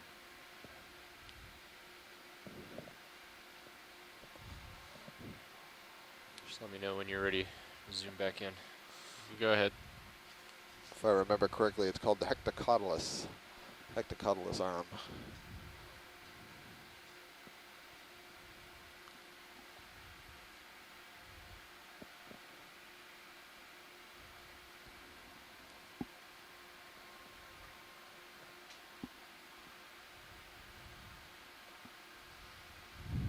Looks like he has maybe a little bit of scarring there above the right eye. Yeah, so Mike. Post and chat, please contact the EXO's office at 208. Tyler, please dial 208. Mike Vecchione does confirm that it is the shape of one of the arms. It's the third right arm. It's called a hectocotylized arm, and it's modified at the tip so they can pull the sperm packet and transfer it into the female.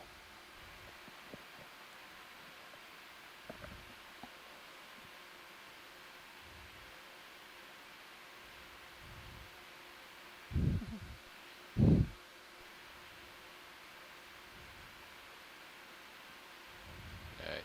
Yeah, I think we're getting pretty Yeah. far Thank from you. it. That's good. Nice, Yeah. Nice shot, little view. Josh. Full wide. Wow, very nice. Okay, I'm gonna Put it into perspective. Yeah. back around and find you. That should be closer to you now. Yes, should be good.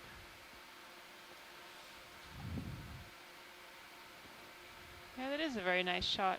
It's hard to tell from the angle, but it almost looks like those top layers are kind of breaking off and slumping down.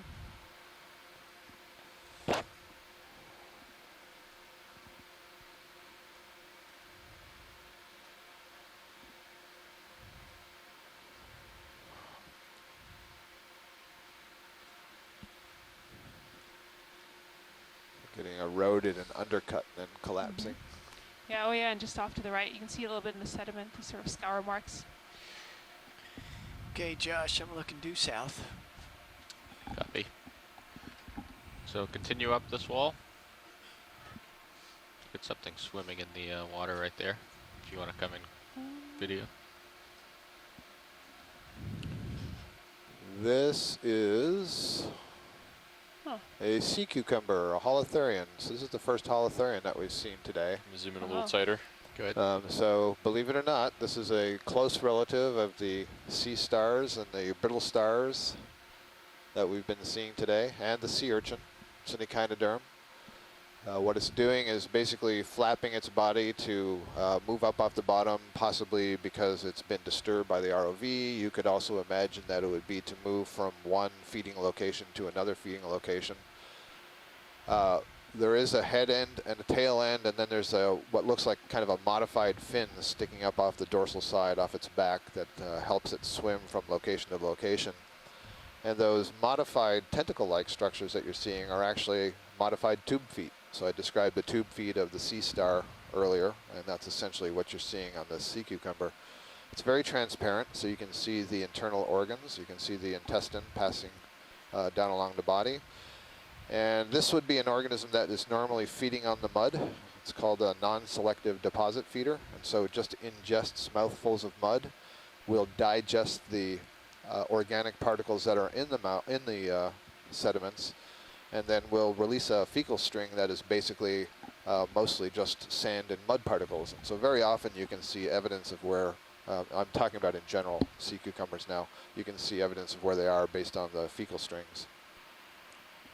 Amanda Demopoulos, who's a USGS biologist, tells me that some holothurians are very selective in their feeding.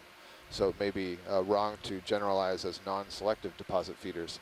So presumably that means that they can choose which particles they want to ingest and which particles they will reject.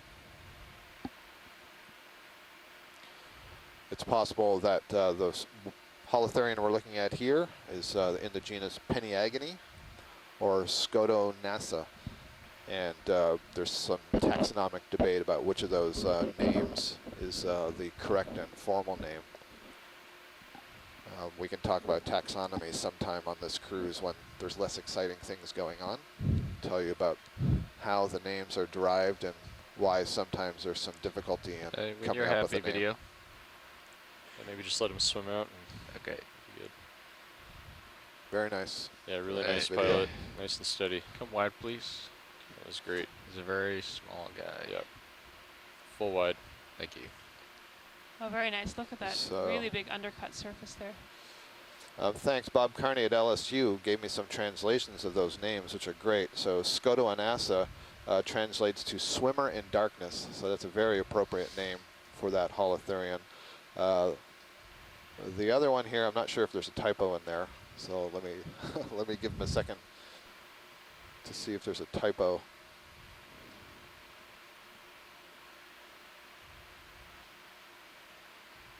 So the other name, Peniagone, translates to spawn of poverty. So make what you will of that. I don't know if that's a comment on the taxonomist who described it at the time or what. No. There is that an amphipod or an isopod on the outside of that fish? Yes. Let's zoom in on that On the marlin spiked snaps in grenadier. when you're There's ready, something pilot. that's got a good grip on the right side of it. Very All right, interesting. star coming in. Yeah. Oh, this looks like a whole cluster of copepod parasites. That poor fish. So believe it or not, what you're looking at here are parasitic copepods, and mostly what you're seeing are the eggs that are trailing off of the female. Wow. That's just wild. That is just crazy. There's got to be more than one individual there. Spectacular.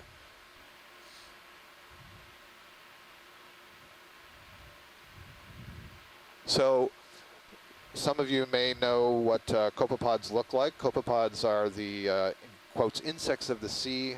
They're these small crustaceans, arthropods. Think of them as little tiny shrimp-like things.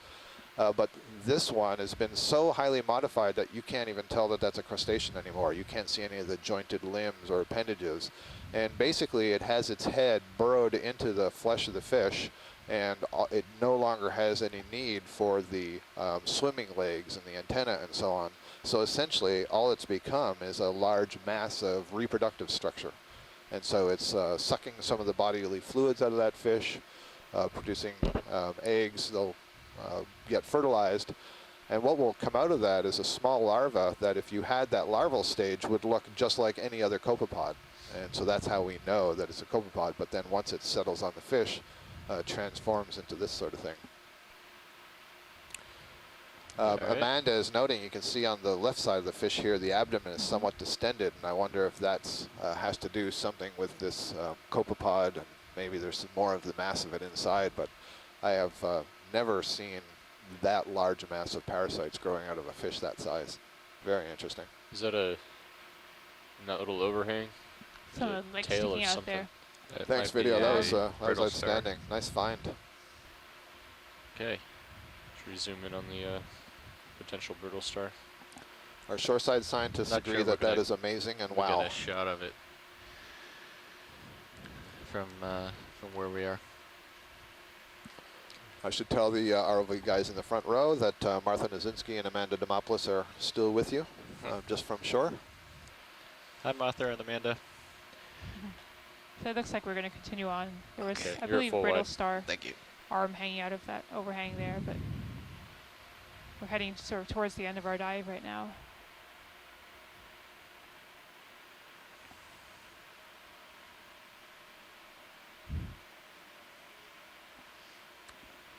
So I brought your upper swing arms in a little bit to close up that dark spot at top center. Good to know. No perching on cliffs. Well, you can get a toe hold, but a forehead hold is... You need to let me know.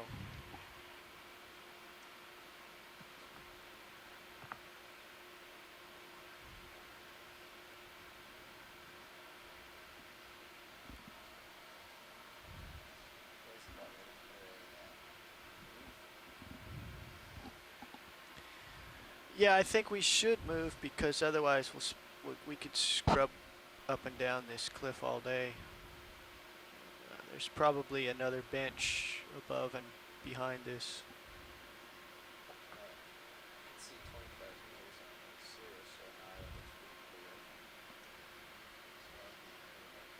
Sounds good.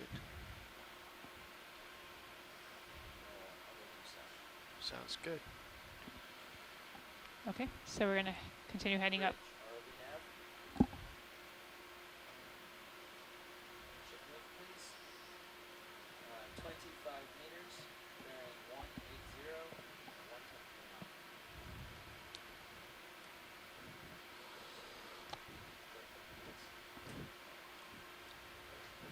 So an update to our viewers out there. We are on the NOAA ship Okeanos Explorer. We have spent the day exploring Phoenix Canyon off the northeast coast of the U.S. using the ROV Deep Discoverer with its companion ROV sled, the Sirios.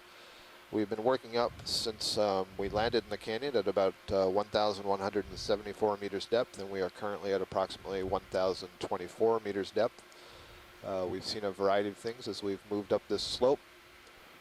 Some interesting fish, a couple of things that certainly I've never seen before.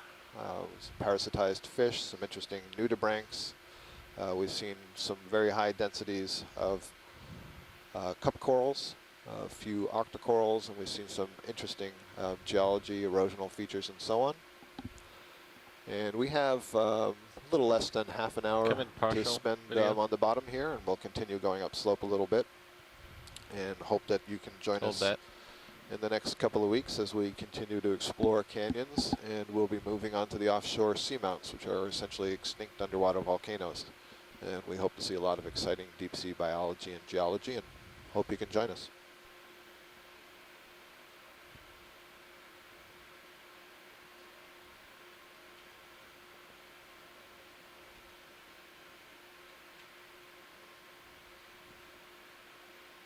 Okay, you can come out.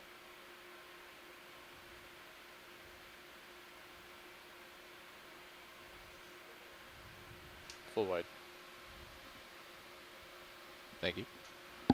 And a little chute off here on the left. There's some large fish and or octopus just off screen to the upper left. Just ahead of that chute. There we go.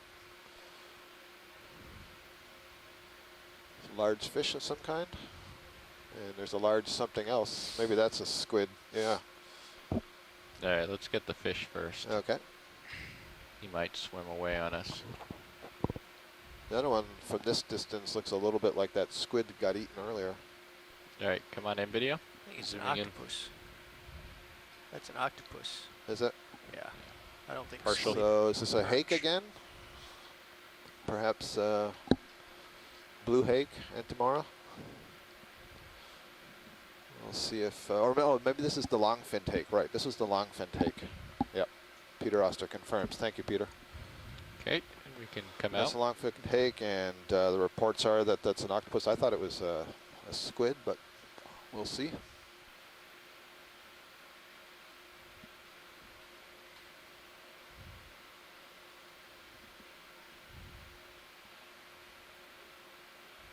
All right, come in partial. We're on our way, Mike. Mm-hmm. It's partial.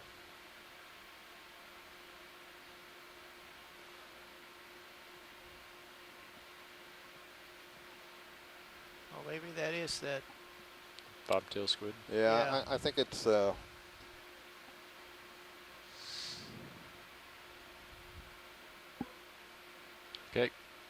start coming in. Still partial. so this is a bobtail squid. This is, I think, the first bobtail squid that we've seen on the dive today, which would make this, I think, our 5th species of squid on the dive. This is in the genus Rossia. Zooming in tighter. Yep, good. Very nice.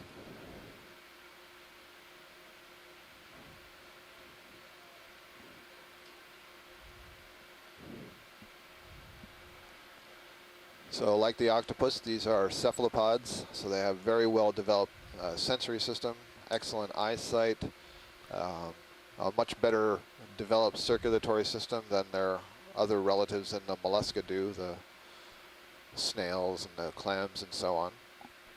Well developed heart. You can see an amphipod swimming just in front of it, that little red thing. There we go. Very nice. Good focus. And there's a brittle star tucked under the ledge. This is an ophiuroid brittle star. Phylum dermata. All right. Let's come out. Mike Vecchione points out that the bobtail squid does have fins, as the other squid do, but they're tightly tucked under the body, at least wide. in this position.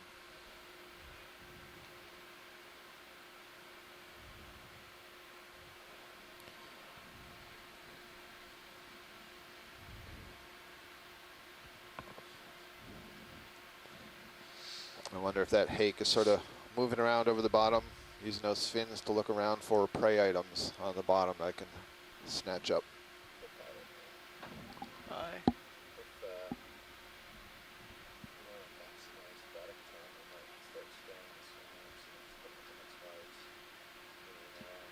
Okay.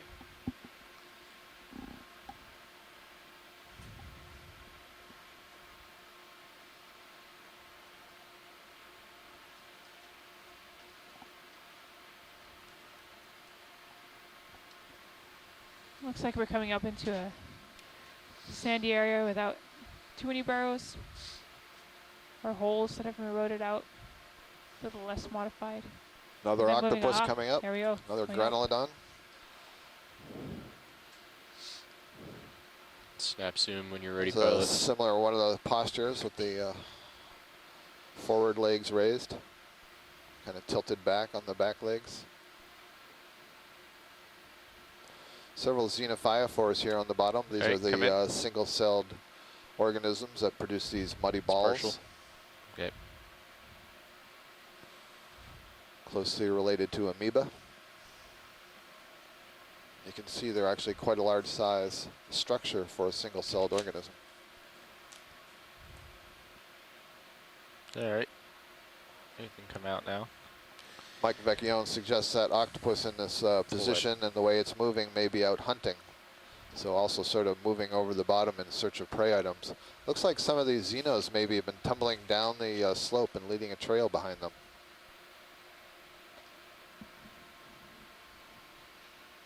Maybe not. It might just be some other sediments that are tumbling down the slope, but the sediment flow gets blocked when it encounters the xenophyophore.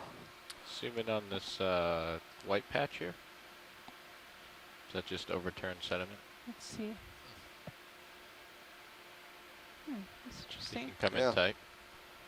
Interesting staining. Zoom in, is it, or is it? Yeah, I can't tell what that is on top.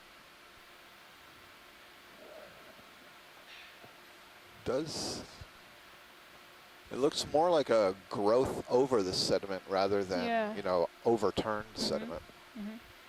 It looks like there was a distinct starting point right at the top. There's something we refer to sometimes as like a paint splotch sponge, and I wonder if that could grow over a substrate like this.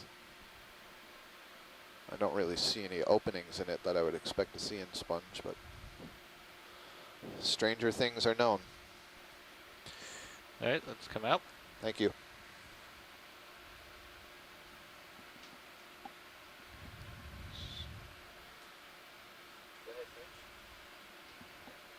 Full wide. You come up a little bit there, Dave? Yeah. Thanks. I noticed there's another one of the marlin spiked grenadiers off to the left forward of us.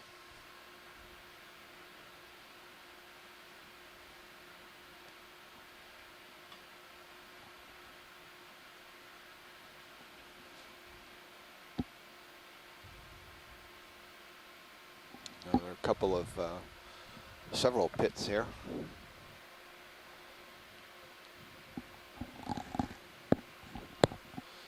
These appear to be dug out by something. You can see there's a lot of debris in front of it, and so some of these scars or these traces that we're seeing go down the slope are probably from the excavation of the burrow and that stuff tumbling down slope. Yeah, it's interesting that we're getting this burrowing here, but that whole face is not eroding in the way we saw further down. Yeah. Maybe they're a little fresher, or the surface has been not modified quite as much as further down.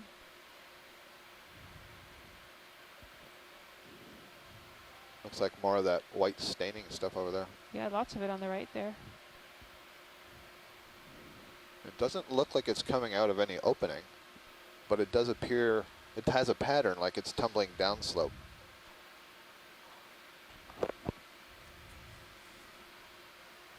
Interesting. It looks like it's floated around that Yeah, Come in. piece the of xenophyophore. xenophyophore, yes. So that must have been there already when Yep, that happened. Partial.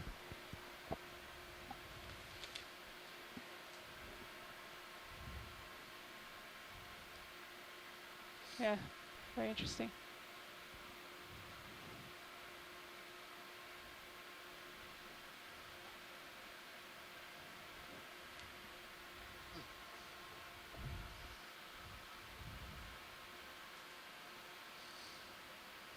Interesting. So I can't tell, is that a little hole at the top or is there It's coming like some tight kind of on a that pebble? that little spot. Yeah, look at that. So there's a little opening there.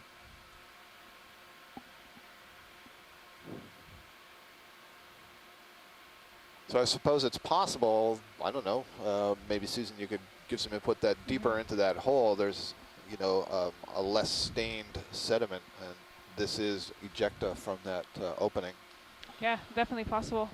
I noted as we were zooming in to the right of this, there was another hole with a spoke-like trace around it, which suggests that there is an echiurine worm. It's also called a spoon worm.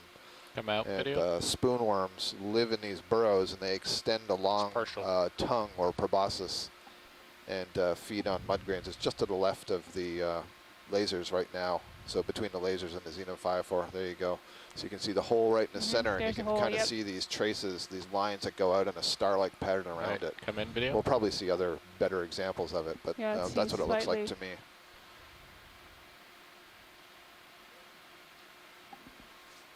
Yeah, slightly, definitely downwards, upwards to the left. Yep. All right, coming out. Yeah, that white staining is interesting. Yeah, so Bob Carney at Louisiana State is suggesting that possibly these are burrows of some shrimp, and the shrimp can dig these rather deep burrows, and so we may be seeing that there's this white sediment underlying this overlying sediment that we're seeing. You know, the stuff that's overlying has a lot of detritus that's sinking out of the water column, and so has a different color.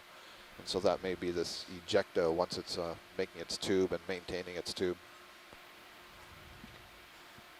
Which again means that it must have been either fairly recent or not much other activity has happened here, otherwise that would have been removed. Right. Yeah, good point, right.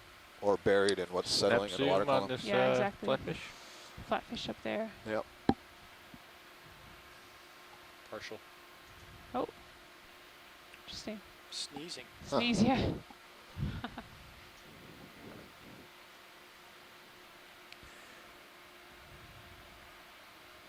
Alright, come in tight. Looks like we're drifting away. A little less than 20 centimeters in away. length. Alright. So presumably a witch flounder. It's full wide.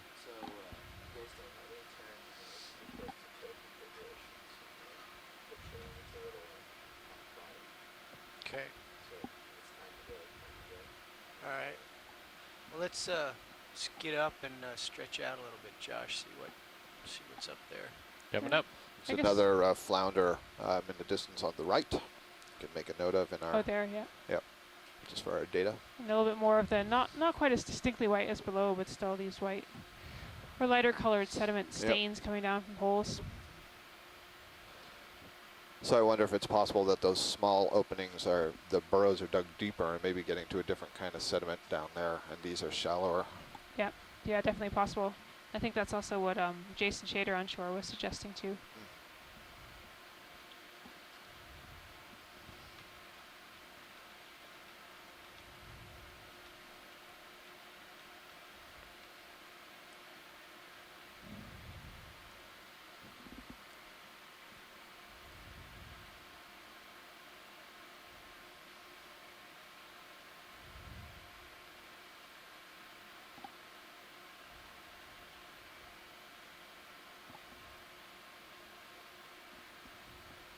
Not much out here. Yeah, you know, so there's a lot of stuff working up the sediment, so there's definitely things there, but you know, we're not seeing a lot of things either out of their burrows or currently active. So there's a fish. Well, maybe this is a halosaur. How could we go a whole dive without seeing a halosaur?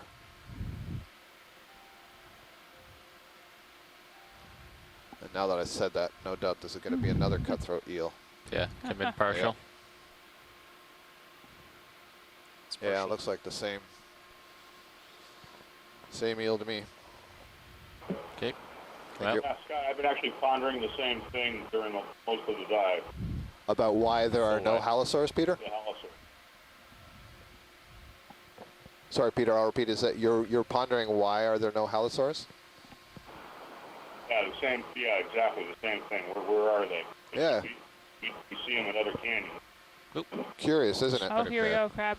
So that's interesting. So here's another one of the king crabs, the Neolithodes type crabs that we saw earlier. This one does have all of its legs, and you can see, you can count there are 8 legs showing. That's one of the things that distinguishes as a king crab.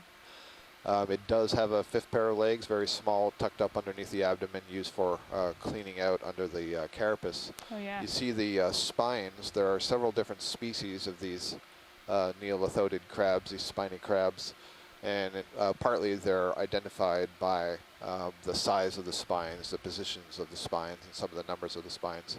And you can see it was a pretty darn good size relative to that eel that we just passed. Do you mind if the lasers are on for a minute? Coming on. Also see how he's dragging his legs. Right, That's yeah, the so he's creating bioturbation in action. Yeah. and leaving some of He's those a big fella. tracks behind. Mhm. Yeah, that's big. So that was what, a good 15 centimeters across the body, maybe? Yeah, I think so. Yeah, good size.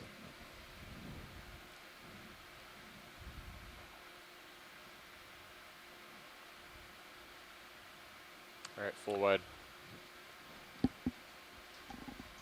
Right. Casey, I see the note that you put in the chat room.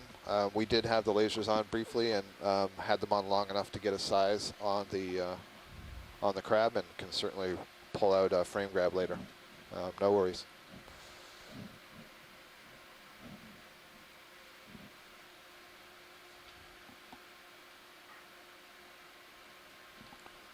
Might as well. That crab was so big, Casey, you probably didn't even see the lasers because you're expecting them to be on both sides of the crab.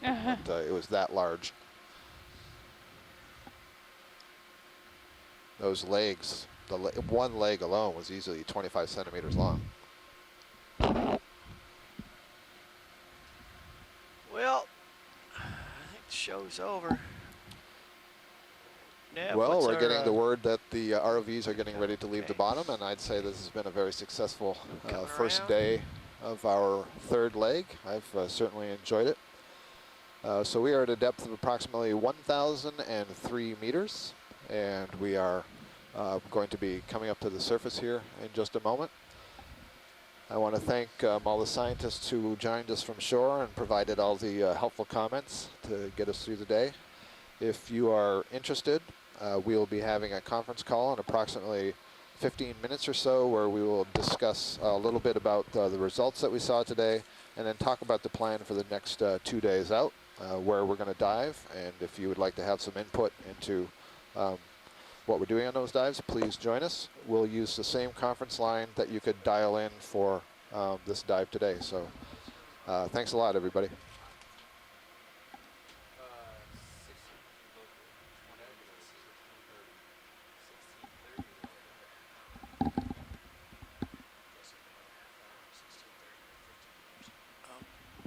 All right, thanks for joining us. We've just been informed, Josh, that we have another half hour. Awesome.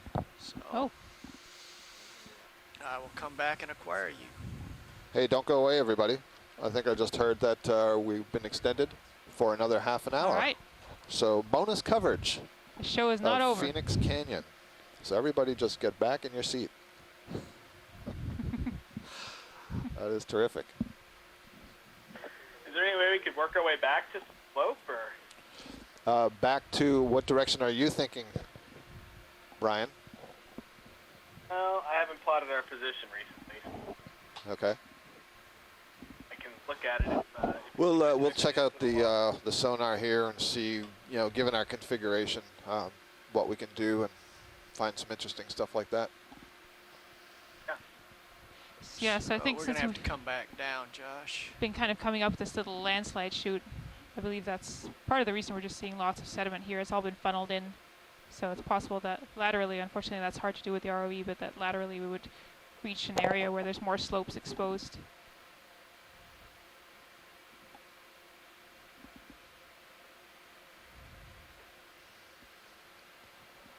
yeah, so if someone could type the position into the log, we can chime in. Okay, Susan is about to do that for you. Okay, and I you just saw a Tina 4 current drift position. by. Looks like a burrowed Tina 4.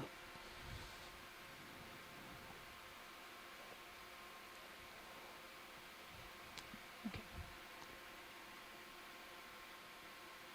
So this one? Yeah.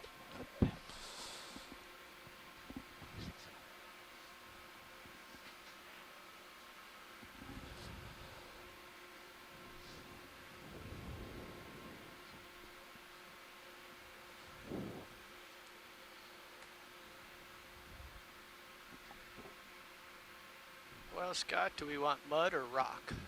Rock, if we can get there safely. And Down some more, Josh. Yeah, so the last known rock, Josh, you can see is this contour over here. With the high packets over there. Oh, really? That was the last known rock face. Right where Sirius is? Basically, where Sirius is, yeah. Well, There might be little jutting out rocks that the cliff face of the rock. That's there. why don't you run down there? I'll follow you with the camera, and we'll just see. Might see some stuff right at the edge.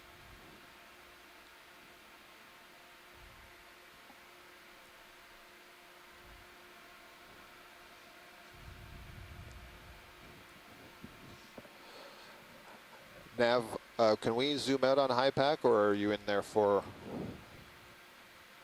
other needs? That's good. Okay. Oh, there we go. Okay. So now you have the context a little bit Great, of thank where you. we were before and where we've moved now. So my guess is that if we were currently in that little landslide chute. If we were able to move over to sort of that line we were moving along earlier, we might be able to get some more hard surfaces.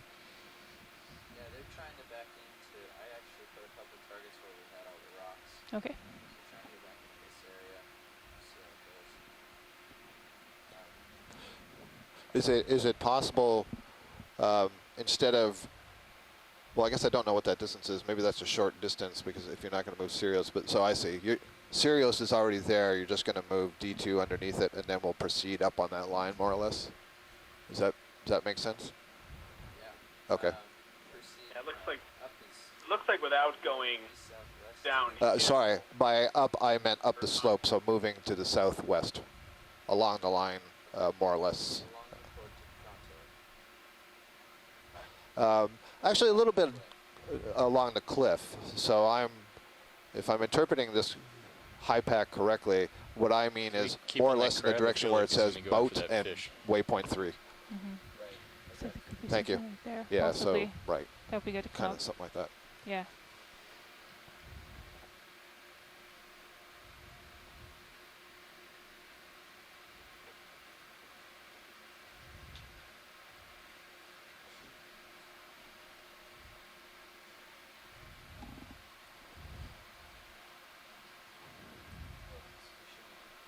Okay, again starting to see a little bit more structure. Right. We're back to this point.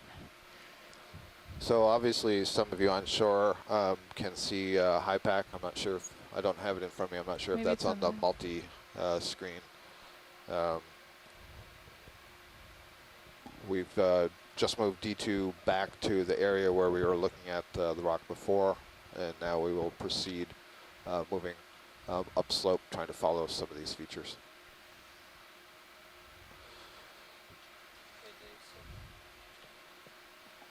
Looking straight down. Well, Oh, that's upslope good. would be back the way That's we came. Yeah, they want to move along. They want to require that cliff and move along the cliff. Oh, they want to traverse. So that would be west. Take it. Yeah, southwest. Right, exactly. Southwest is kind of what I was thinking. Well, the wall was pretty much east-west, so Okay. we'll see what we got there. But I think I'm going to push them north a little bit. Yeah. Yeah, because I'm looking straight down at him right now.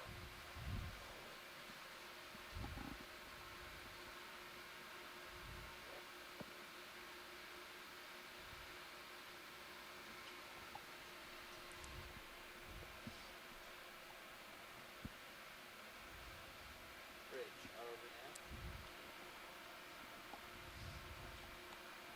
Is that another crab over there on the ledge? Looks like it.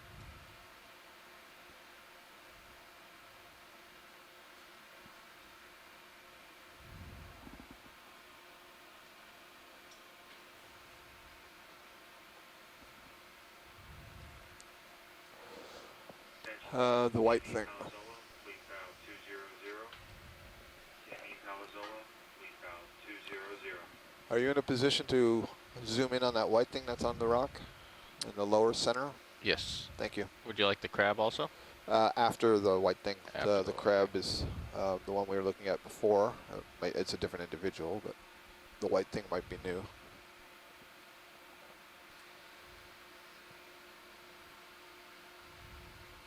All right, come in partial. Yeah, that's interesting. So which? Piece to the right. Yep, that is to white. the right. That looks So almost that's like rock. carbonate. That almost Yeah. looks sort of like carbonate concretion. Okay, come in Interesting. tight. Like something that's been covered with sediment. It goes down. That looks a lot like carbonate to me. Sure, Partial. I Very agree. interesting, sort of like a chalky structure. Okay, Interesting. that's good for me. Okay, come up.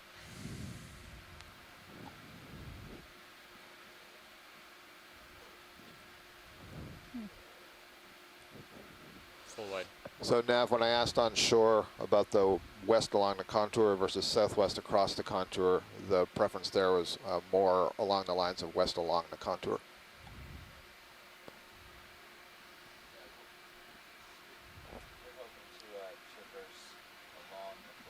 Correct, yeah. Thank you. We're just going to bounce Sirius off the bed. We're going to back up north 15 or 20 meters here and reacquire. Roger that, thank you. Is this a squid hanging in the water column? Zoom squid. We'd like to do 20 meters due north. No, that's a fish. Interesting. Oh, that's like one of those little needle tail things I was reading about yesterday. Dragonfish, Mike Vecchione says.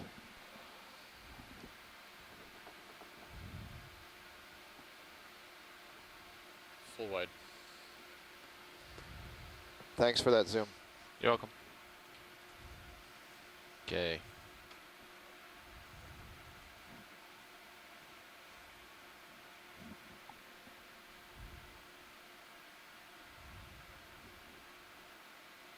Oh, here we go. Okay, two different kinds of crabs.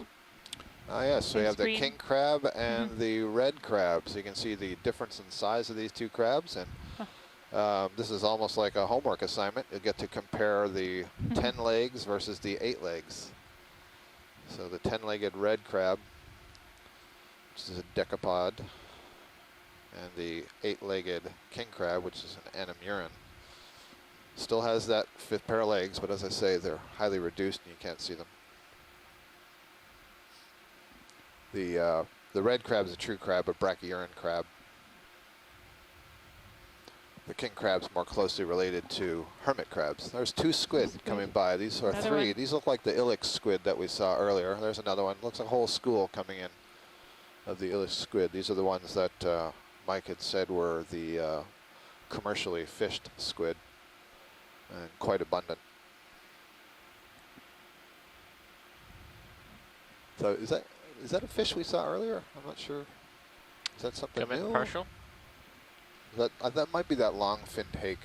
Yeah, Yeah. that's the long fin hake. Okay, thank you. Come up. How am I doing, Dave? Full wide. You're fine. I'm coming, starting to back Oh, away. there they go. Another flatfish, 2 flatfish or To a flatfish on the skate. Yep. up top. You'll want to be moving to your right because we're going to We're in another little fishy eventually zone go here. west, but you're okay where you are now. Zoom in on the skate. I think I saw some claspers down there. Partial. Then come in tight.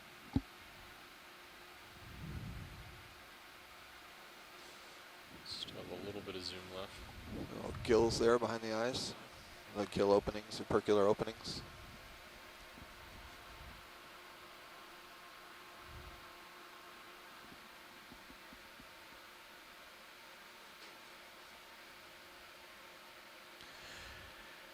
Okay. It's quite the knobs going down the center back of that skate. I agree with Amanda, who notes that there's a lot of skates and cephalopods today. It seemed like more than I'm used to seeing, at least in a canyon. Come on out, video.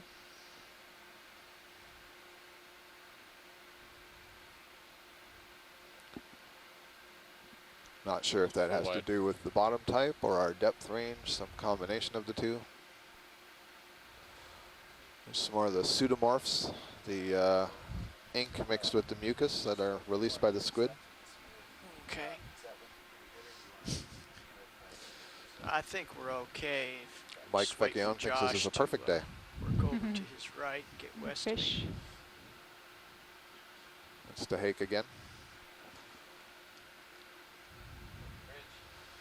Xenophyophores.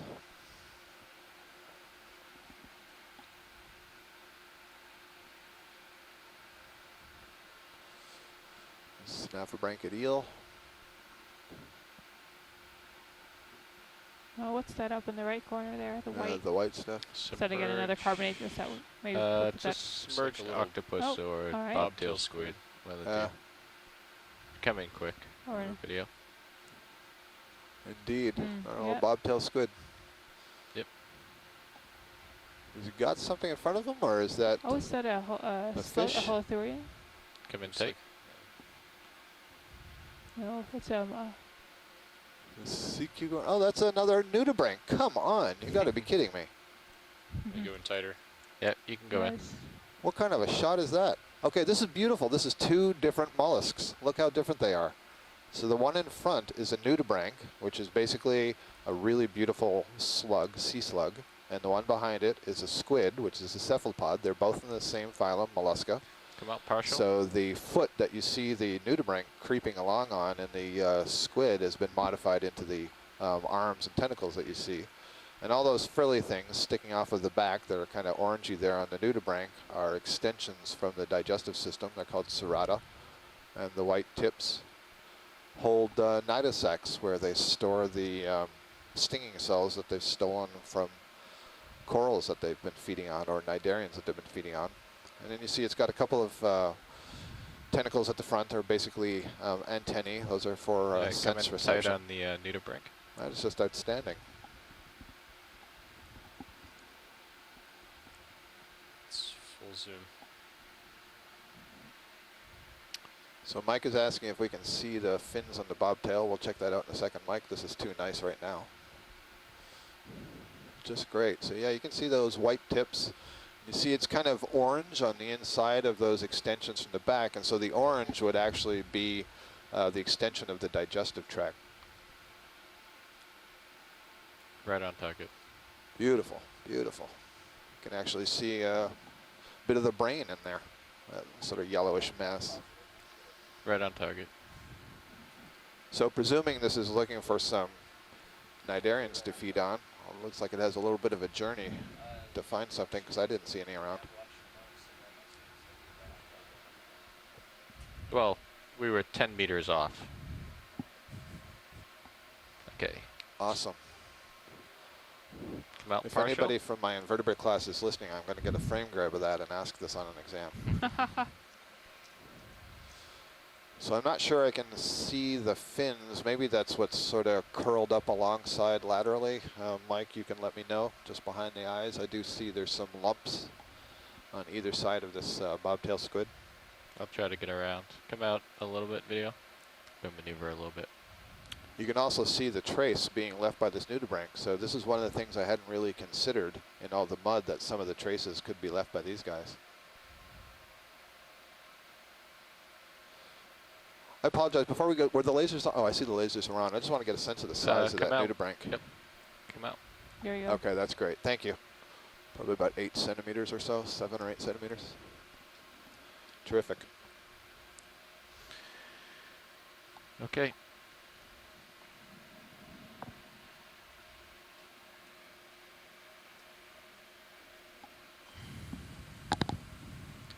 Full wide. Thank you. Oh, There we go. leaving. Squid pub. There's the fins. That was great. So we were saying, Mike was saying earlier that the fins are tight, tucked very tightly under the body, and now you can see that they're actually quite large. I'm going to use this to swim off, we and zoom in, probably that Violet? initial come in jet quick. going backwards was ejecting water through the siphon. Yeah, we lost That would them. be just under the head. All right. Well, we tried. Now he's tucking them back in, Now just he like tucked them wings back of a in. bird. Some good biology right there.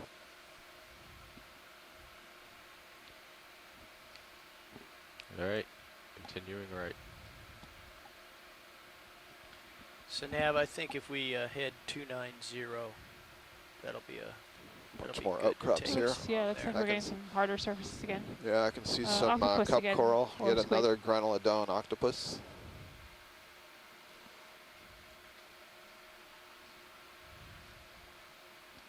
Oh, is that? No, this is different. Another one of those round sort of shoots that we had seen earlier. Maybe a red crab down to the lower right. What is that, anemone?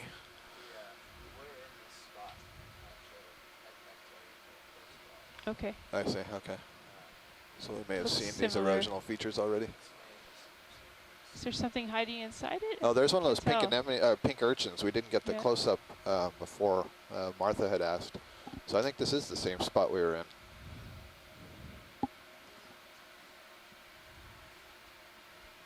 Zoom in on pink anemone. It's actually a sea urchin. Sea urchin. Yeah.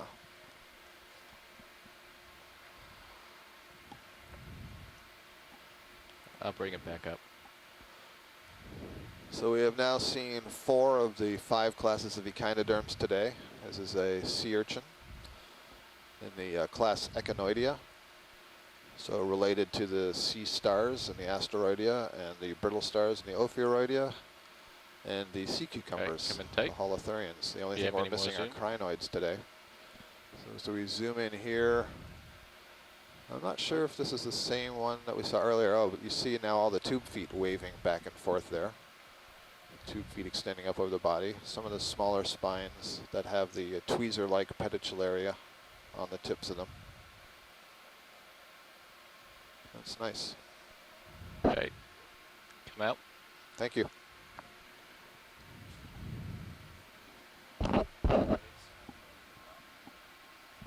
I see. So those are 2 anemones over there. There's Alright. 2 different kinds of anemones. Let's The just flytrap right anemone, about here. Actinocyphia, and the Edwardsiella-like anemone. No, but that's just to put some bounds on it.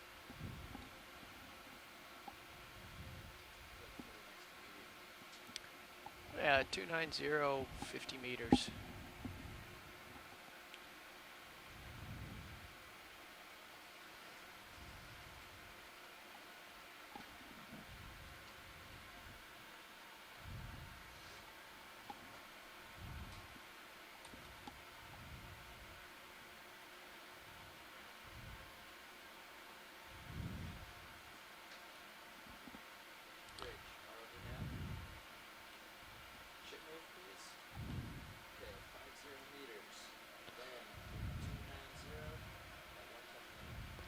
So I think as we go around this feature here, we'll be entering some new territory that we haven't covered yet.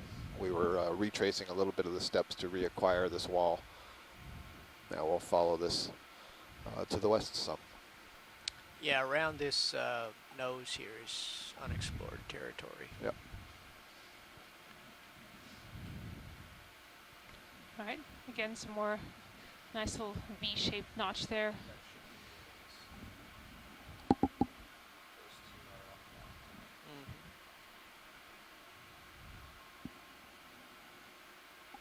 We do see that white stain going down the middle of it again, like we saw earlier.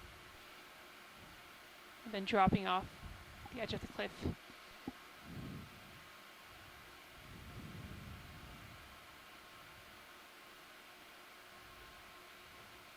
There's a couple of cutthroat eels down there. Is that coral up there? Top left? The whitish or the brownish? Oh yeah, yeah, good eye. Looks like a coral growing laterally off of one of these remaining features that wasn't eroded away. All right. Come on in, video.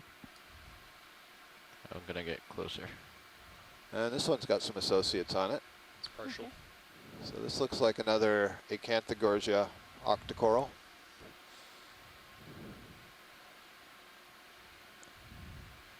And I think I see an anemone on the upper back side of it. Interestingly, the skeleton looks really dark on this one, at least in this view. All right, come in. That's kind of means I think some of the tissue has been scoured away. Yeah, you can see that in a closer view. So there's definitely an anemone there. Looks like possibly a couple of mysid shrimp. Yep, several mysid shrimp. The mysids are also commonly known as possum shrimp. So these are shrimp that are closely related to the amphipods that we've been seeing in that they are paracarids, and so they are brooders. They have these plates that they hold the eggs in a little marsupium. There's either an egg mass or a sponge that just went out of the lower left corner of the screen.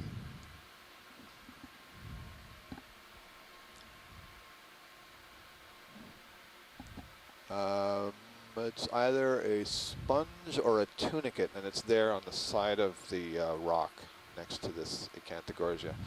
So this one has definitely seen some better times. There are tissue that's been removed from some parts of the skeleton, but you can see that the overall colony is still alive. There's some very nice view of the mysids that are kind of dancing around on this colony. We often see mysids associated with corals. There's no indication that I've seen that the corals will feed on those mysids. They are hanging out in the branches. Let me zoom Okay, in on the. and well, we do have a request actually to zoom out so we can check out the protrusions, but I guess we can do that if you're done with the coral. Yeah, done with the coral. Let's check out the rock that it's on. So we'll just, yeah, just go ahead and zoom out. Come on out. It's partial. Yeah, those are interesting. It does look like are those sponges, the white growths? Yeah, I on think the those are outside? sponges. Okay, oh. Interesting. No brittle stars on that coral, though. May have dusted that a little bit. May have? You're just feeding the coral. There you go. Resuspension is just feeding time. Let me go ahead and come full wide. So I agree with Jason, who says those protrusions are pretty odd. They kind of look like they were scoured out on either side and underneath. Yeah, we saw some of those earlier too. Yeah. Possibly the coral hanging on there is helping it stay together. I don't know. Does that give it any stability that it's attached there? The holdfast is know. usually pretty small, so you know, I wouldn't expect it's more than silver dollar size. Now, you know, it may be affecting the flow around that structure, but the one to the left, I don't see any coral on that one. It's not quite as thin. No, and it's not clear if those are. To me, they look like blocks that have fallen down. I was just going to say, could it be like toppled towers or something sitting on top instead of eroding in place? That's what it looks to me. Although the layering there is similar to the layering we're seeing elsewhere, so that's some evidence that it's it in is the right in situ. plane, right? Yeah, so it's really just sticking out. So yeah, I'm not sure what it is about those protrusions that makes them stick out like that, whereas everything else is covered. Possibly it is because of those sponges that are affixed to it. It's possible, I guess. Jason's suggesting concretions within the rock formation. Come in tight on the center. So sometimes carbonate can help cement things together, and I wonder if carbonate has been somehow transported there. Earlier we were thinking about fluids possibly moving through here, which has been seen in other canyons. So it's not out of the question that fluids could move through there and help deposit material that would hold the sediment together. Right.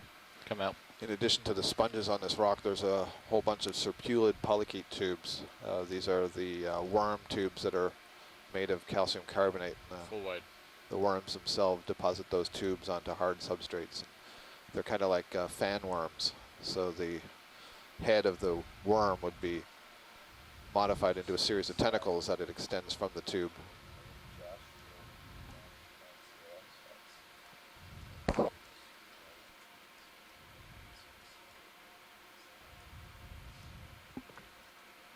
Copy that. So I need to get moving to my starboard. Still got plenty of tether though.